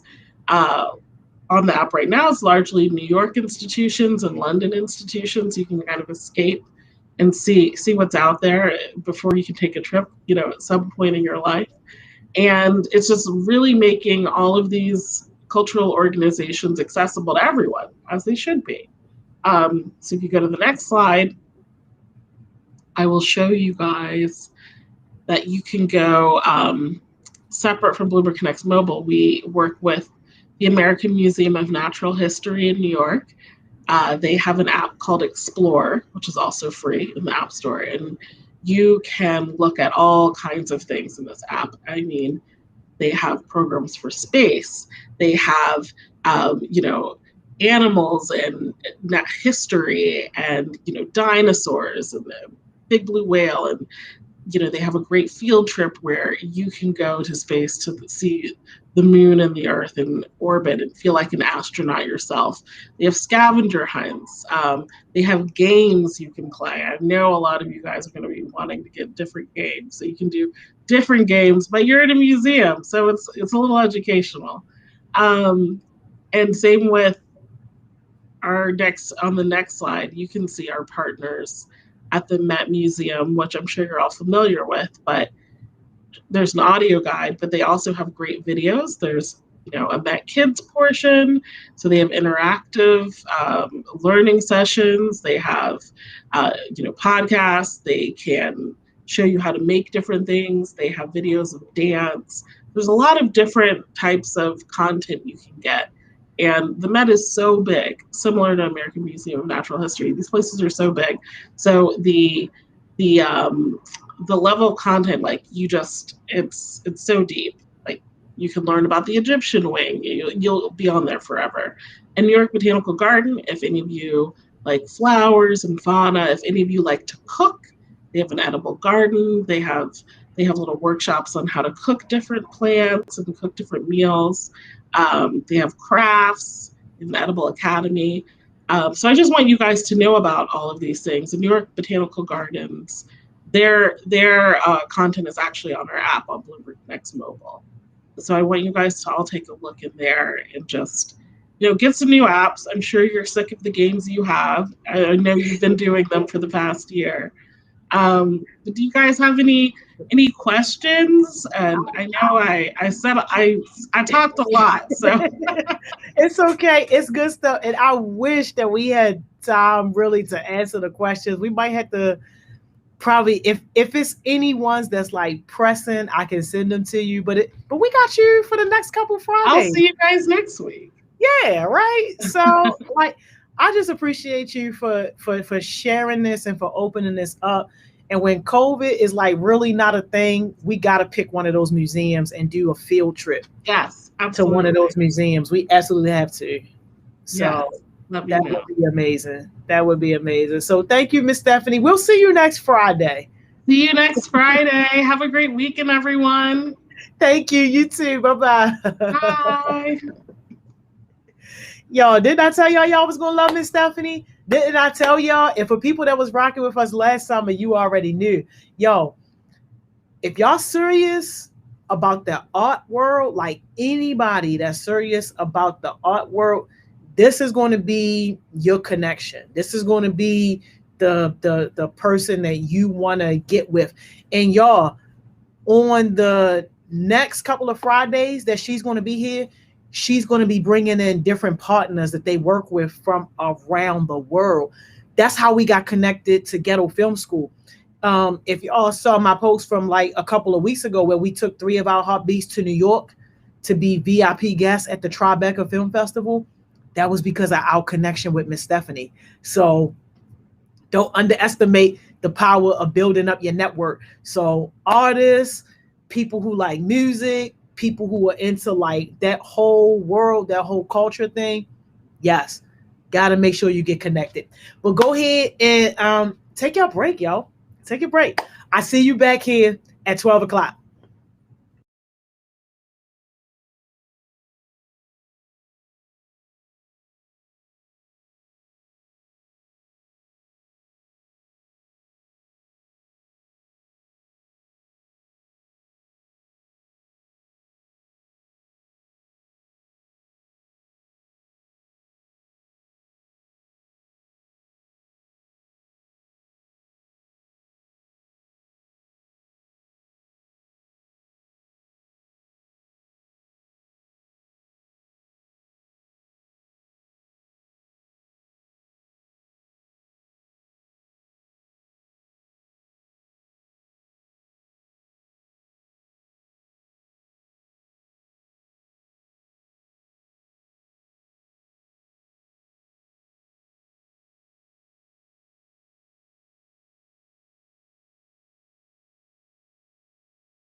Welcome back, welcome back, welcome back.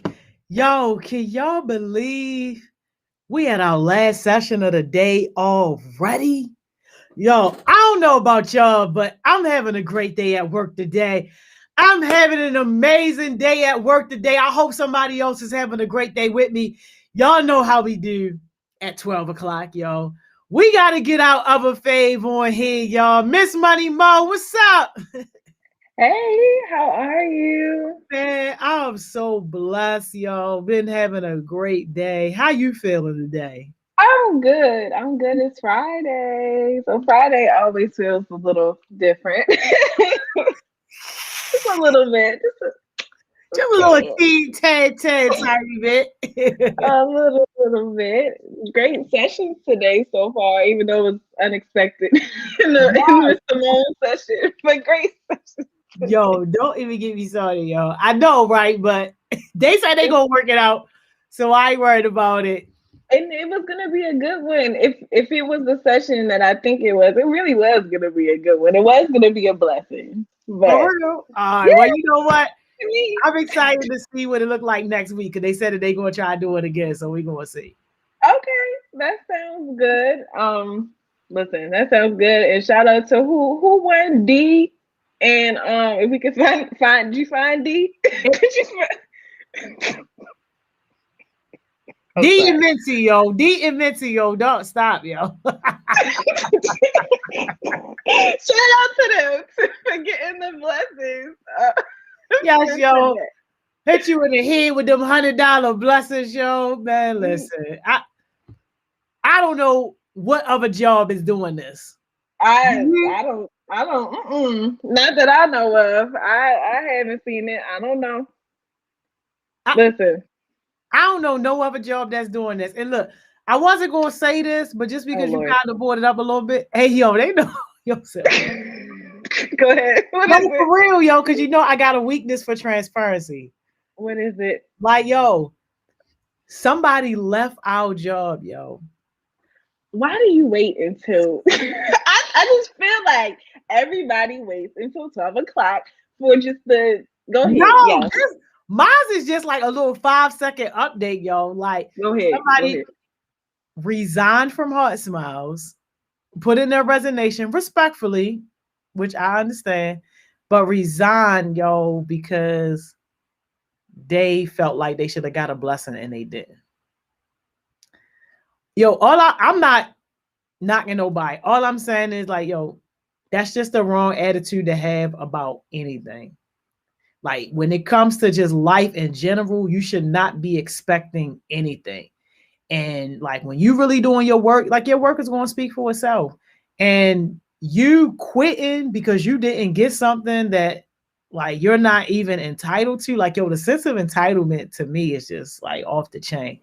But you know, it's no shade. I'm not talking bad about nobody. I'm just saying for the people that are left here with us, if you don't plan on resigning with us, like, yo, just understand that these blessings are not mandatory. We make it mandatory for ourselves, but it's not something that we have to do as a part of our sessions. We do it because we love to do it and want to do it.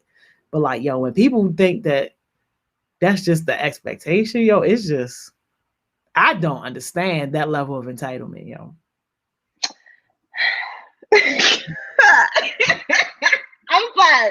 It's not funny. You know, sometimes I laugh. Anyway, I laugh at inappropriate times sometimes, y'all. But yeah, I mean, you know, it happened. It's definitely, I was a little bit sad about it, but then I was like, don't be sad. Because I mean, they were very aware of their decision and the reason as to why they did it. And hopefully they'll feel fulfilled wherever they go.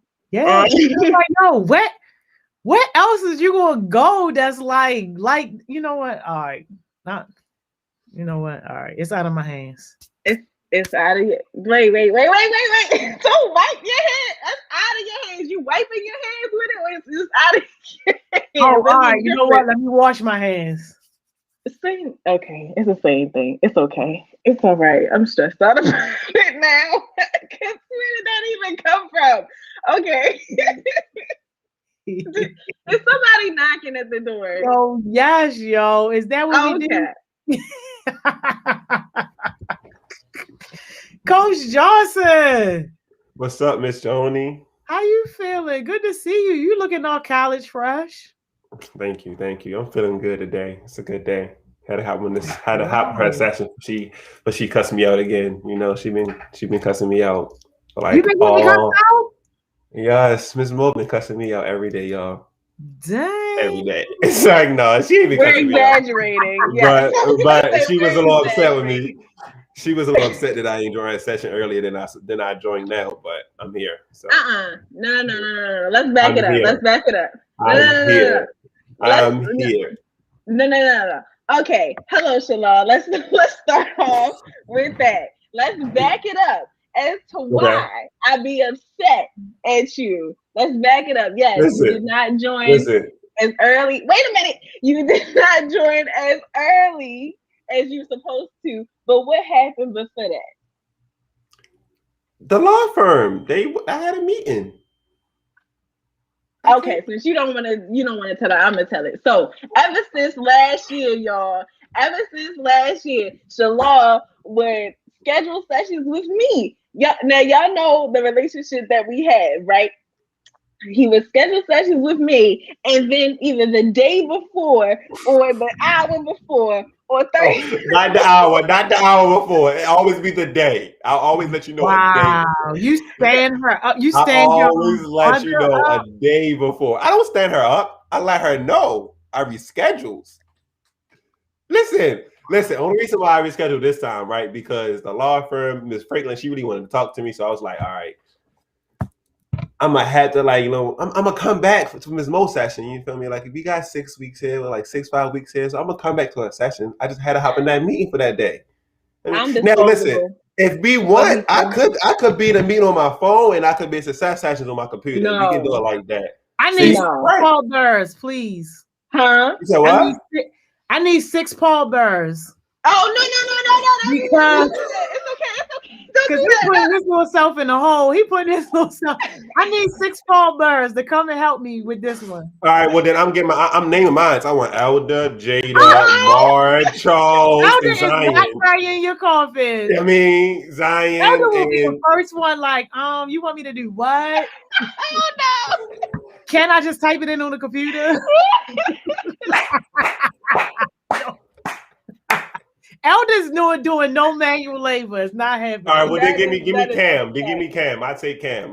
She'll do it for me. Cam gonna try, but she need about 10 immunity smoothies to lift you up. We need some big, strong young men. We need like the big 16s. The why would you ever say that? Make your voice like that. Bye, y'all. I can't do it right now. Oh God. Why would you ever say his name like that? Anyway, you know what, Shalon? Thank you for coming on this season. Thank you for making some time for me. I appreciate it, because Lord Jesus. Okay, y'all, we're going to get started. Question of the day. If you could travel in time, right? Would you go back to meet your ancestors, or would you go in the future to meet your descendants, and why? That's a good one. That's a good question. Great one. See, with the law firm I've been working with, I've been learning more about my history a lot, and the slaves and our rights and stuff. So I would say I had to go back to my ancestors because I want to see it now. I've been reading about it and don't work about it, but I actually want to see it. So I would say I would go back to my ancestors. Yeah, I would do that. Okay. That's kind of where I'm leaning towards too, but I do want to see some of the things that y'all going to accomplish that I'm not going to be around for. So I do. But you know what? Y'all be all right. I'm going to go back. Y'all be all right. I'm going to go back. Okay. I'm going to go back. I'm going to go back. That's a great question, y'all. Thank you. And why? Just because as I grow personally and just learn more, it just saddens me that there aren't many people still living right now that can be true testifiers as to what happened. So I would want to get firsthand accounts from people who were in it So that's my why. Okay. All right. I feel like we're probably all gonna, well, most of us are probably gonna say the same thing. But I also would travel back to speak to my ancestors because I would want that firsthand account, just kind of like in the moment what happened, not like someone writing it down or recording it or recalling it or not recalling it and just writing whatever they wanted to. But also like I think about people like my grandparents, right? My grandmother, to this day, we don't really know her birthday. Like we don't know her actual birthday. We think it's either one of 2 days, but we don't know which day she was born because like records and stuff, especially in the town that she grew up, is a very, very, very, very, very small town, and it still is a very, very, very small town to this day. They weren't thinking about keeping records and birth certificates and things like that. So we don't even know. We hope that she was born that year, but we definitely don't know what day she was born on. We celebrate on a day, but we don't know to this day. So I just things like that, like birthdays, just records, family lineage, like things like that. And then of course, just things that Black and brown people had to go through in history and are still going through now in some shape, way, or form. I would want to know exactly what happened and not had those accounts from someone else's mouth. Mm-hmm. Okay, so let me see what y'all are saying. Jada talking about send her the link. Send you the link for what? You don't even know. You don't even know what we're talking about today, Jada. You was on it earlier. It's okay. It's all right. Let me see. I know I saw people saying that they want back in the ancestors. So Zion said, I think my ancestors, I want to know their side of the story, not the white man's story. Absolutely. That's where I'm at with it too. Alvia, I'm sorry. I hope that's how you say it. In the future, to know what happened after me and to know if I had an impact on the world. Okay. All right. Lord Dominic, that's Minty. He said, to the past. Jules said, ancestors definitely to see what happened. Kai said, I want to go back to my ancestors. Garcia said, my ancestors to know the struggle they went through and what achievement they did. Okay, so listen, everybody's kind of on the same accord, but a couple people said in the future, so that's cool. And Miss Carmen said her father's birthday not on the same as his birth certificate. Listen, they were. I'm trying to tell y'all, they were not worried about, especially Black people. They were not worried about making birth certificates and accurate days for stuff, weddings, birthdays, deaths. I mean, like literally, they were not worried about that. So I definitely feel that. So thank y'all for answering the question. It was good to hear everybody's perspective. All right, Shalom. What are we talking about today? And you want to know something? I mean, I feel like every time I come in here, we come and talk about. We talked about this the last time I was talking about, like last year. So it's kind of like a part two, not like a part one, like a part two. And we're gonna talk about college and like scholarships, and how to get scholarships, college fairs, and college. Come on, Miss Mo. We had a whole hour conversation this morning at 10 o'clock talking about what we're going to talk about. I didn't know we were talking about scholarships. I didn't know that. I didn't know. We should. Okay.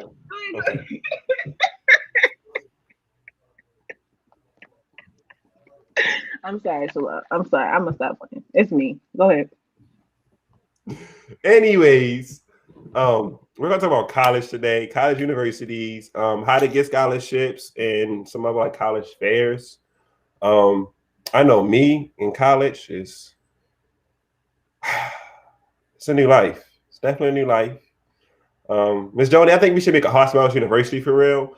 Like it's just to be like a Hard Smiles University, and what they do is you got for the majors, right? You got leadership, accountability, responsibility, time management, right? And then for the minors, we got little things like I gotta give me some, Ms. Joni. We got like driving lessons, how to work Zoom class, how to work Zoom, Technical Tuesdays, Winning Wednesdays. I don't know, but we need a Definitely not house. Tech Tuesday. No, he said technical Tuesdays. Okay, technical the whole. Technical it's okay. Tuesdays. Oh, just no triggered relation. her.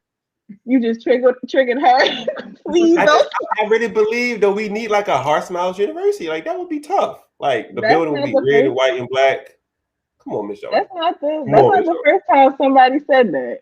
I'm gonna say Okay, that. Miss Money, bro. I wasn't even going to leak that, yo. Anyway,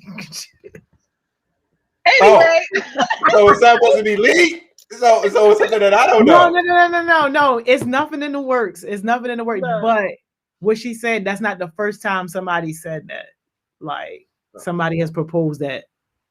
So you know how you be getting confirmation from different sources from different people.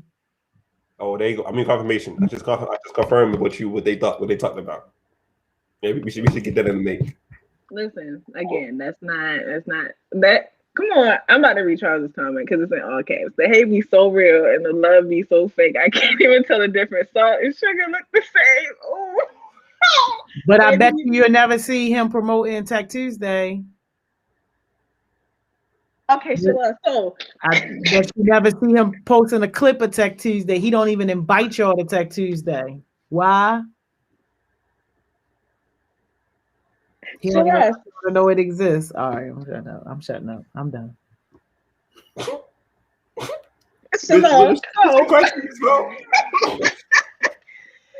us about your high school experience, right? Your high school experience at Douglas and what that was like. Oh no, wait, hold on, because you didn't even start there. So tell us about your whole high school experience and what like happened there and how that led to you being able to go to college.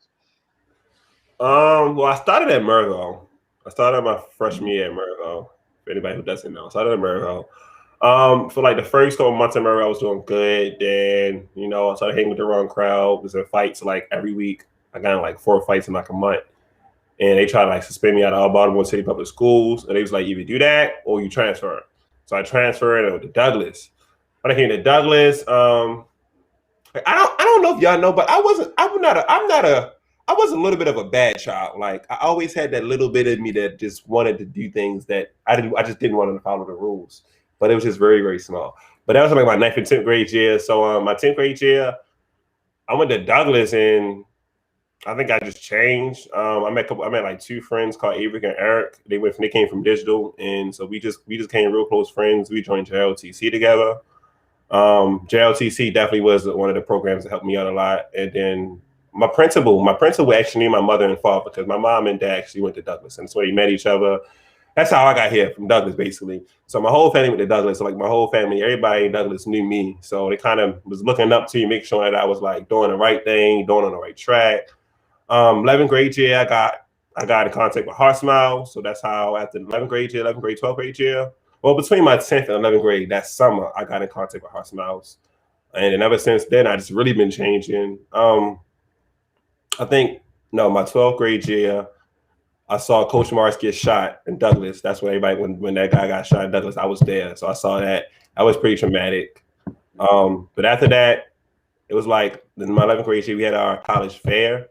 And our college fair, I was just basically going around looking at schools because I didn't know I wanted to go to college. Like I thought I was just going to, as I got out of high school, I was going to find a job and take care of my people I was supposed to. Like, I really never knew anything about college until somebody actually bring it up to me because my parents didn't go to college at all. So when I was like going to the college fairs and I was just looking around, I saw this man, his name Rodney. He was actually the one that actually got me admitted into my school I go to now, Shawan University. Got me $22,000 in scholarships. So I only got to pay $8,000 a year. So I'm at Shawan. And then when I got Shawan, my college experience now, child, that's life-changing. That is life-changing. I mean, I thought it was going to be peaches and cream. I was going to be grown. I'm like, I ain't got to listen to nobody. Get to come in the house when I want to. Man, about like a month or 2 I was in there. I started missing my mother. I started missing my little sisters. I wanted to come home. I ain't want to do no schoolwork no more. It was just like life-changing. I called Miss Mo like every night. I was crying. Some days, I didn't even know why I was crying. I was just crying because I didn't want to be there no more. Like, it was just like so like I'm grown. Like, no, I don't want to be grown. Like, huh? Grown? No. Let me go back home. I wash the dishes now, man. I can take the trash out if you want me to. Like, I do that now instead of coming here, you know. Dishes now.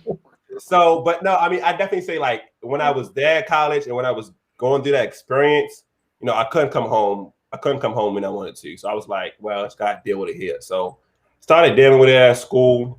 I joined cross country. Then when I joined cross country, I joined Healing for Alliance.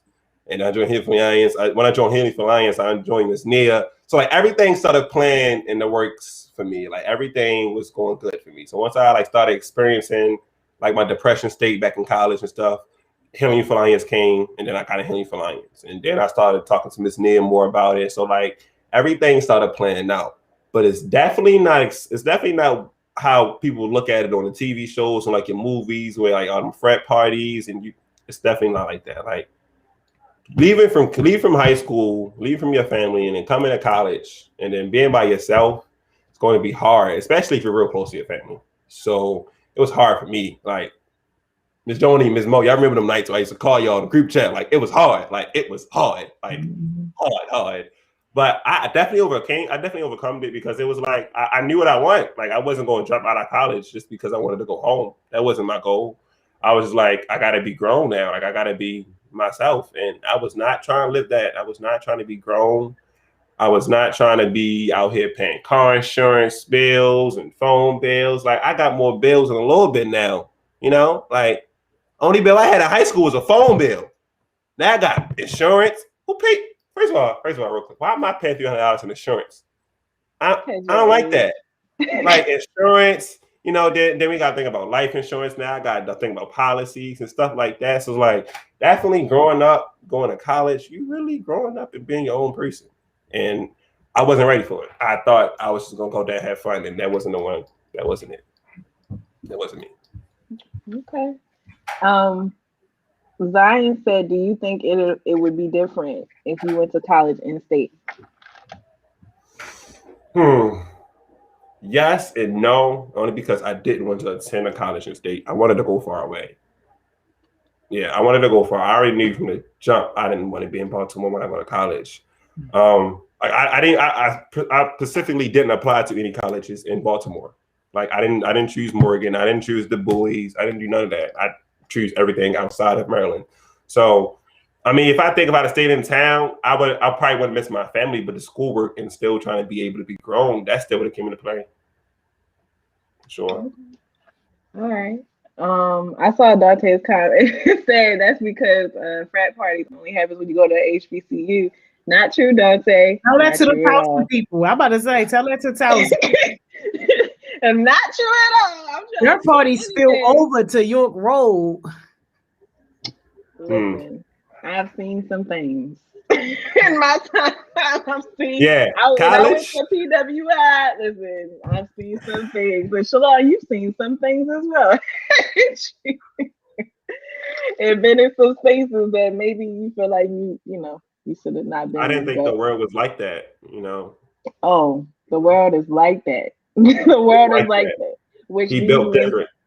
Into my next questions. What are some, and you talked about some of them, but what are like some of the huge differences between high school and college? So amount of work, friends,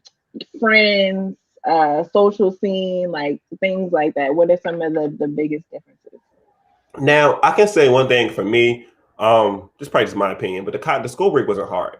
The schoolwork it's not hard, it's just they give you so much. But even still, my freshman year, they didn't give me a lot of schoolwork because in Shawan's and like that policy, they don't believe of getting their students a lot of schoolwork. They don't believe of having so many kids in a room with just one teacher. Like Shawan is a small school, and they really impacted on the individual, not everybody as a collaborate. So that's why I like Shawan. But yeah, the schoolwork wasn't really hard for me. I still was doing the schoolwork. The schoolwork was fine. But it's definitely your friends, and your time management.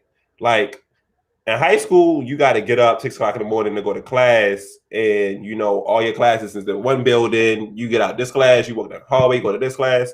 And college is not like that. I didn't have 4 or 5 different classes in 4 or 5 different buildings, and so I got to come out this building to go to this building and it's just too much. And like my first week, I was late to about like every class for the first week. Yeah, I was late to every class, and they kind of understand why I was late. I was like, I don't know where I'm at. I don't know what building I'm supposed to be in. So they was like, yeah, this is the class you're supposed to be in, and you got to learn how to read. You know, one big difference is the class name. Like in high school, you'll get English 101, or you'll get history, or you'll get AP English. In college, you'll get English 101 Z A, or you'll get history you get history 2399, or you'll get, I had a class called Lifelong Fitness Z. It was just like so different, so many different names, and then you have to make your own schedule. So when you go to college, you got to make your schedule. Go online, make your courses, what courses you want to do, how many credits. If you overlap yourself on credits, then you'll get an email from like the financial aid office saying, you know, you're overlapping yourself. You may not want to do that. Some people override it and still do it. I'm not doing it. I'm taking 23 credits this semester. That's the limit. That's my limit. That's actually my limit. So I'm doing that. But it's just way different with like the classes. You got to make your own schedule. And then once you make your own schedule, it's like you have to listen to that schedule. If you got a class at 8 o'clock and then got a class at 12 and then got a class at 3, you got to be at each class because you made that schedule. So that's kind of the main difference is. And the friends, friends, I mean, I don't like a lot of people anyway. You know, I have my circle with the Cams, the Elders, the Jadas, the Zions, the people, you know. But in college, I met one person. His name is Desmond. And that's like my right-hand man. You know, Miss Bo met him before. He lives in Parkville. So that's kind of how I met him. So he lived in Maryland. I see that man every day now. So it's like, you know, I made one friend and that's all I need. I didn't want to basically sit up there and make a lot of friends. I mean, of course, I met other people. You know, of course, I met some of different people that's from different neighborhoods. I even went on vacation to Maine right after school with some people from school. So, like, it's definitely a good experience. Definitely, you know, a good experience. It's just like people some people is weird. You don't want to vibe with everybody's energy. You know, everybody's energy is not the same energy as yours. So just be careful who you vibe your energy with. All right. That sounds good. You got a couple of questions, so I just want to make sure that you get to them. You touched on this a little bit, but Zion said, how are the due dates? So like as far as when things are due and tests and essays and all of that, how are they? So for me, I think it's for everybody. I don't know, Ms. Bo, I think you can testify this. It's called Blackboard. If anybody has like go to college, it's called Blackboard. So my school it's like a calendar. Like if I go in there, I go to put my information in and show me my school, like my school background and everything. And then be like my calendar, my grades, my classes, my student athlete, all my information basically. And if I pick calendar, it'll show the calendar of the month. And like, don't you know how you make tabs in your calendar when you have meetings and stuff? It'll be tabs of your assignments due that day. All assignments due at 11:59. Sometimes your professor might try to trick you up and give you an essay or something that's due at like 3:30. I had that like twice, but he did it at like 3:30 and then he did one at like 4:30. Some of them might do 10 a.m. in the morning. So, you know, I just do it before the day is due. But that's definitely how they be. Due dates, it all depends on what school you go to too. Like my due dates for like essays is like every Sunday. I know my English class, we had an essay due every week, but it was like about the stuff we learned in class, and it was due every Sunday at 11:59. So, and he gave us the outline of the essay, and we just had to basically work on it. So that was kind of easy. So yeah, I didn't really have a lot of problems with my due dates. And then they email you. They email you a lot. They email you a lot. Like they remind you if you don't do a test, they'll send like a automatic message saying, "Oh, you had this test that you didn't do. You're gonna fail if you don't do this test." Blah, blah, blah, show you your grades. So yeah, due dates is definitely like in your calendar called Blackboard. All right, cool. She also asked, how many credits do you need to graduate? That's a good question.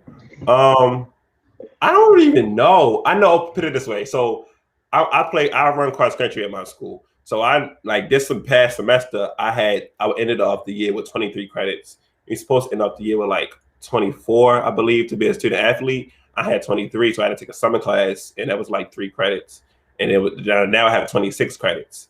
So I don't know the credits to graduate, but I know every year you're supposed to have a certain amount of credits, like 23 or 24. and I got 26 now. So yeah, I think it's 21, like Charles said too. I believe it's like 21, like that's the minimum. But if you're trying to be like a student athlete or something like that, it's definitely gonna be like 24. You're gonna need 24 because it's like NCAA guidelines. Yeah, that's important. That's definitely an important thing to highlight is like student athletes and NCAA rules and all of that, because that's a whole different world. I can only go off of, my experience, and it definitely also like it can depend on the school too, in the major as well, because like they do certain caps depending on like, because if you're like really science heavy, then you have to like make sure you take the full amount of credits every semester. Like it depends. It varies.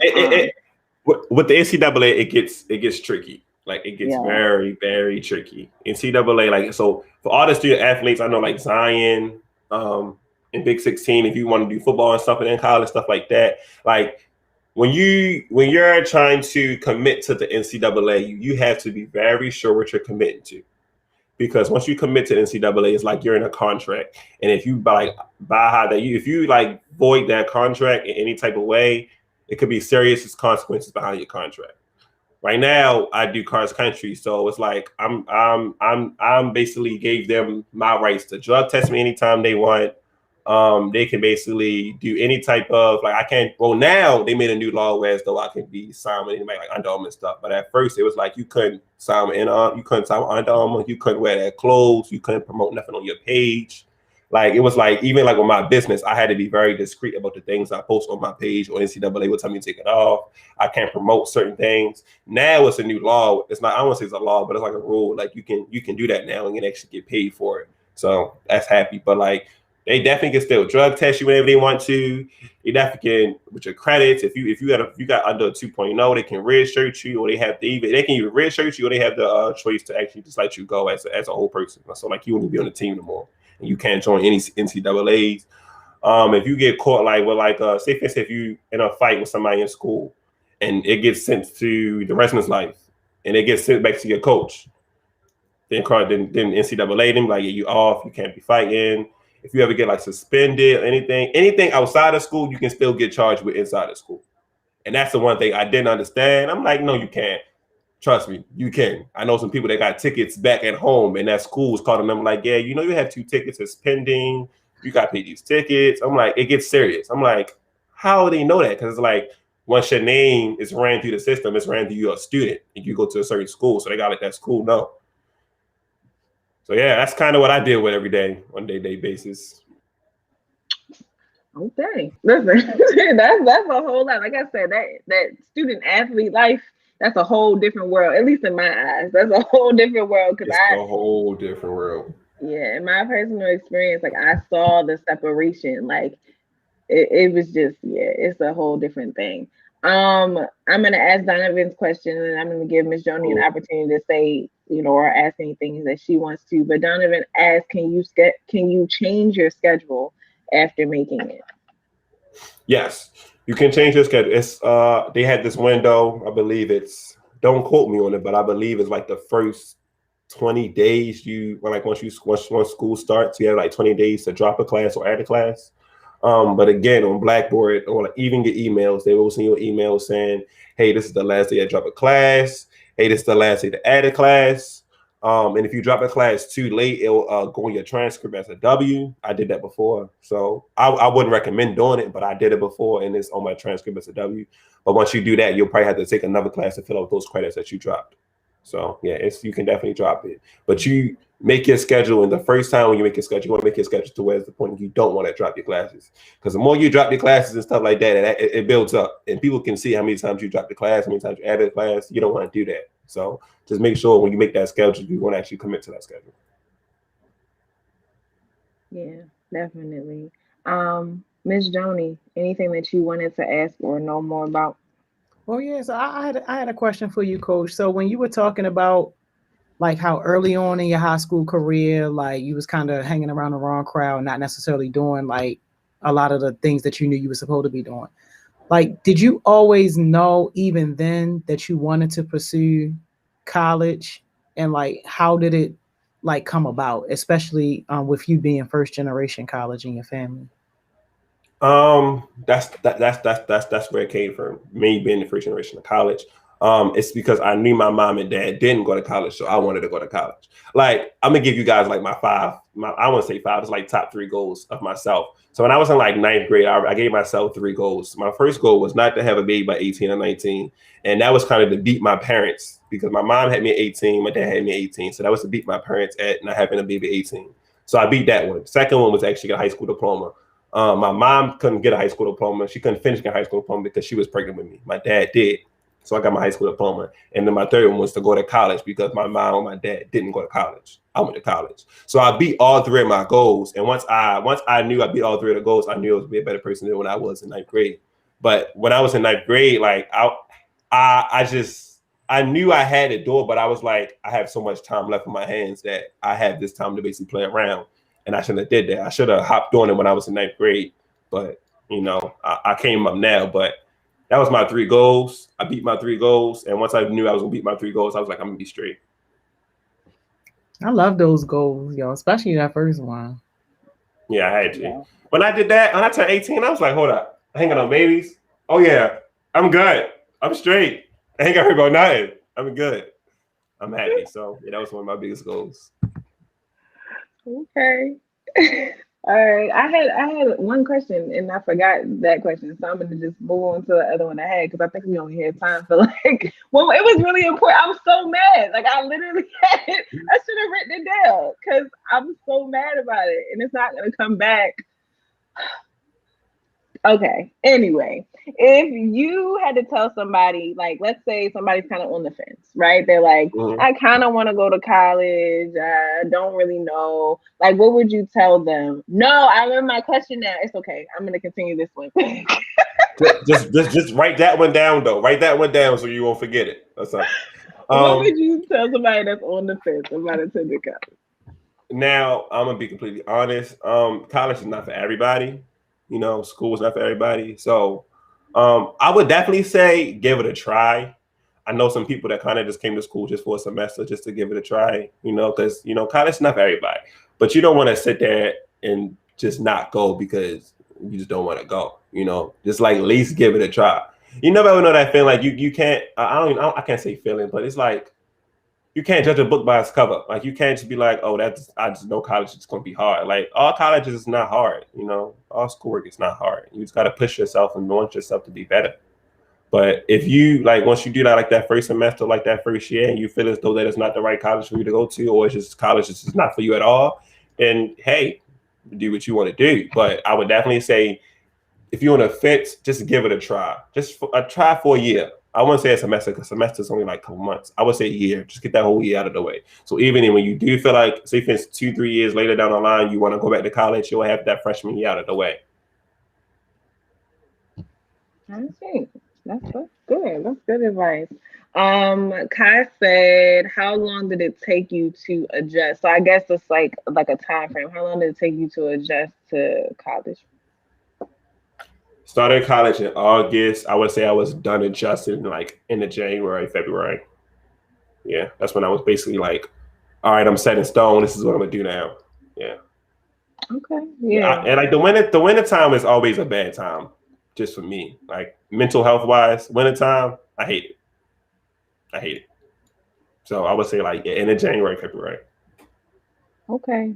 How did you manage that? Like I said, I remember my other question, but how did you manage that? Like people who may be experiencing like seasonal depression or like on a regular basis, like in their normal environment, in their homes, with their family around, with their regular friends around. How did you manage that kind of seasonal depression or situational depression in the midst of being in a completely different environment? I would have to say it was that's when I met Daz. Daz kind of helped me out a lot. You don't know it, but he helped me out a lot. Like a lot. I would cry. Like I would go like one. I remember like it was yesterday. Daz and somebody went to Walmart, and they wanted me to come downstairs and basically help them with groceries and stuff. Because me and Daz was roommates, and like he kept calling my phone, but I wouldn't answer. And I was just sitting in the bathroom and I was just crying. And I think I called Miss Mo. But it was like to the point where he found me and we was just talking for like the whole night basically. And like once I felt like we was talking, it was like we connected on different levels. He knew what I was going through. Some things I knew he was going through.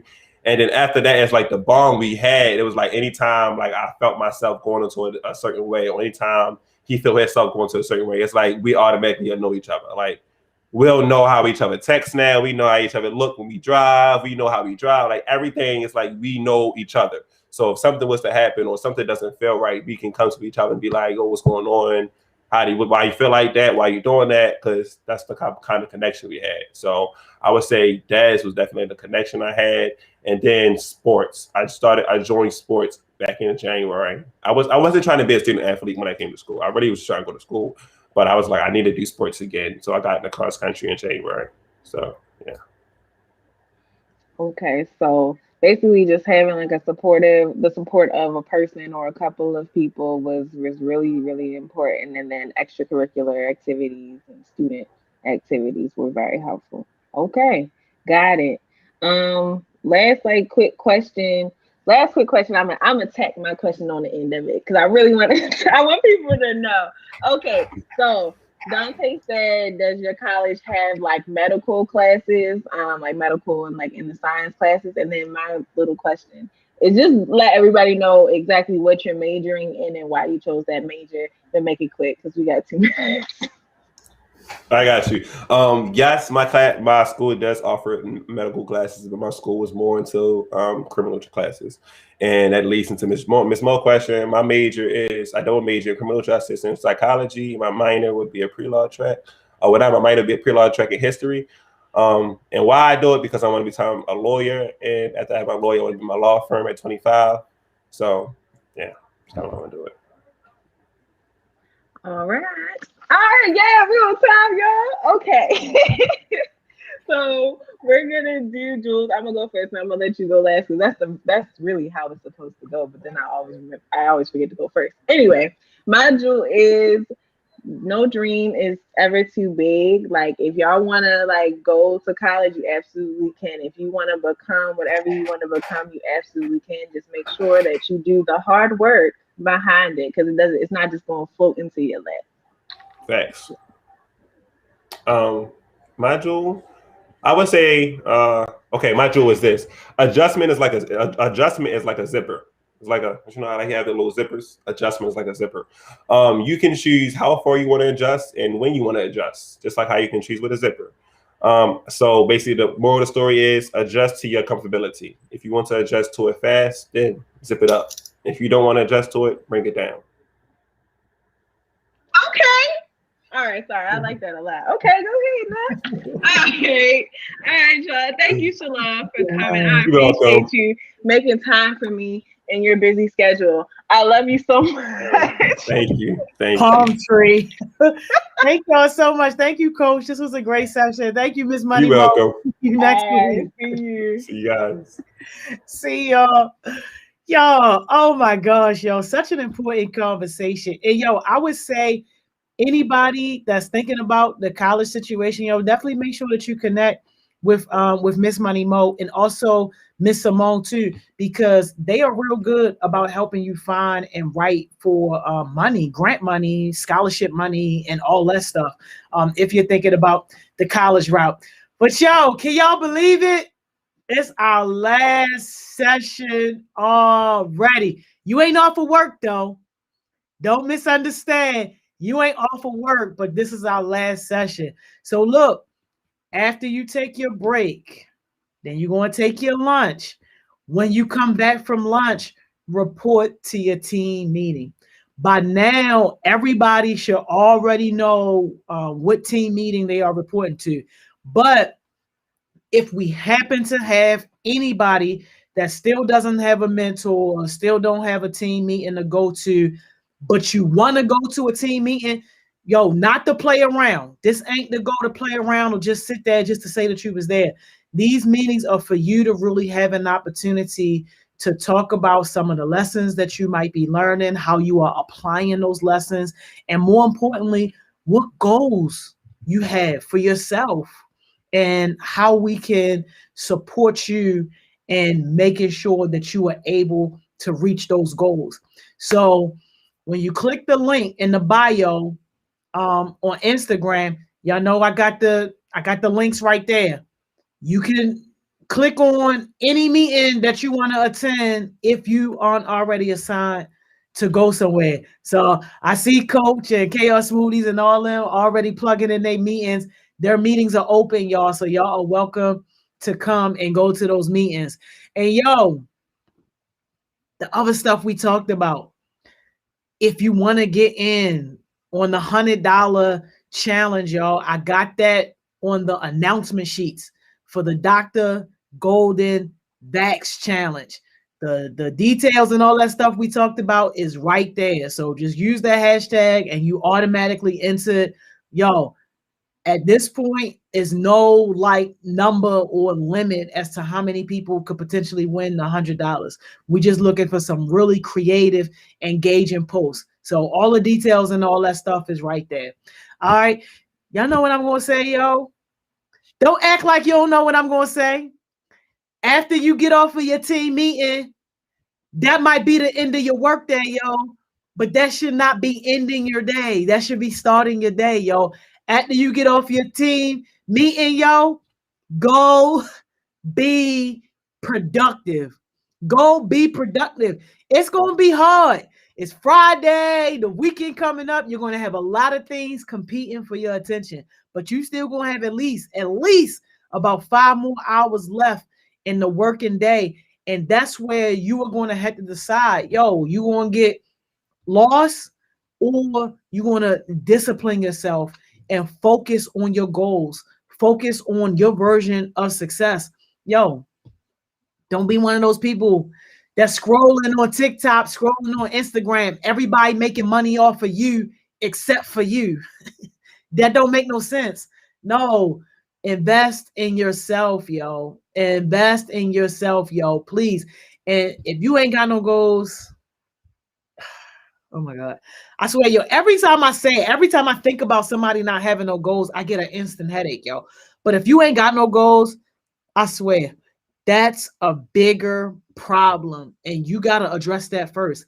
How you walking around in life with no direction, with no priorities? Yo, people like that, yo, when you ain't got no direction, when you ain't got no priorities, then other people push their priorities onto you. Other people push their goals onto you, and you end up living for somebody else and not truly living for yourself.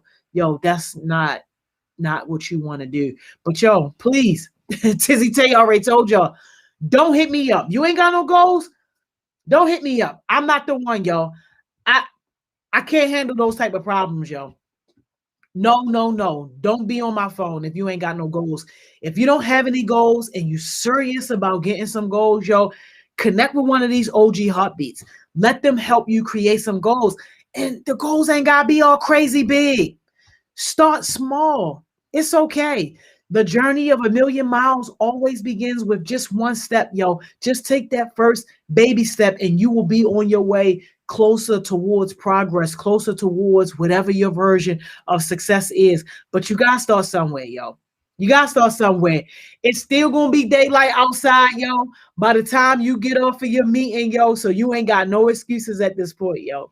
But, yo, I hope somebody had a great week, a great work week. I hope somebody had a great day, yo. I hope somebody is happy that they assigned you to Heart Smiles for your YouthWorks job, yo. I hope somebody is happy about that and that you're having a good time with us, because we are having a great time with you. So have a great weekend, y'all. If you're rocking with us tonight, of course, you know, Focus Friday, yo.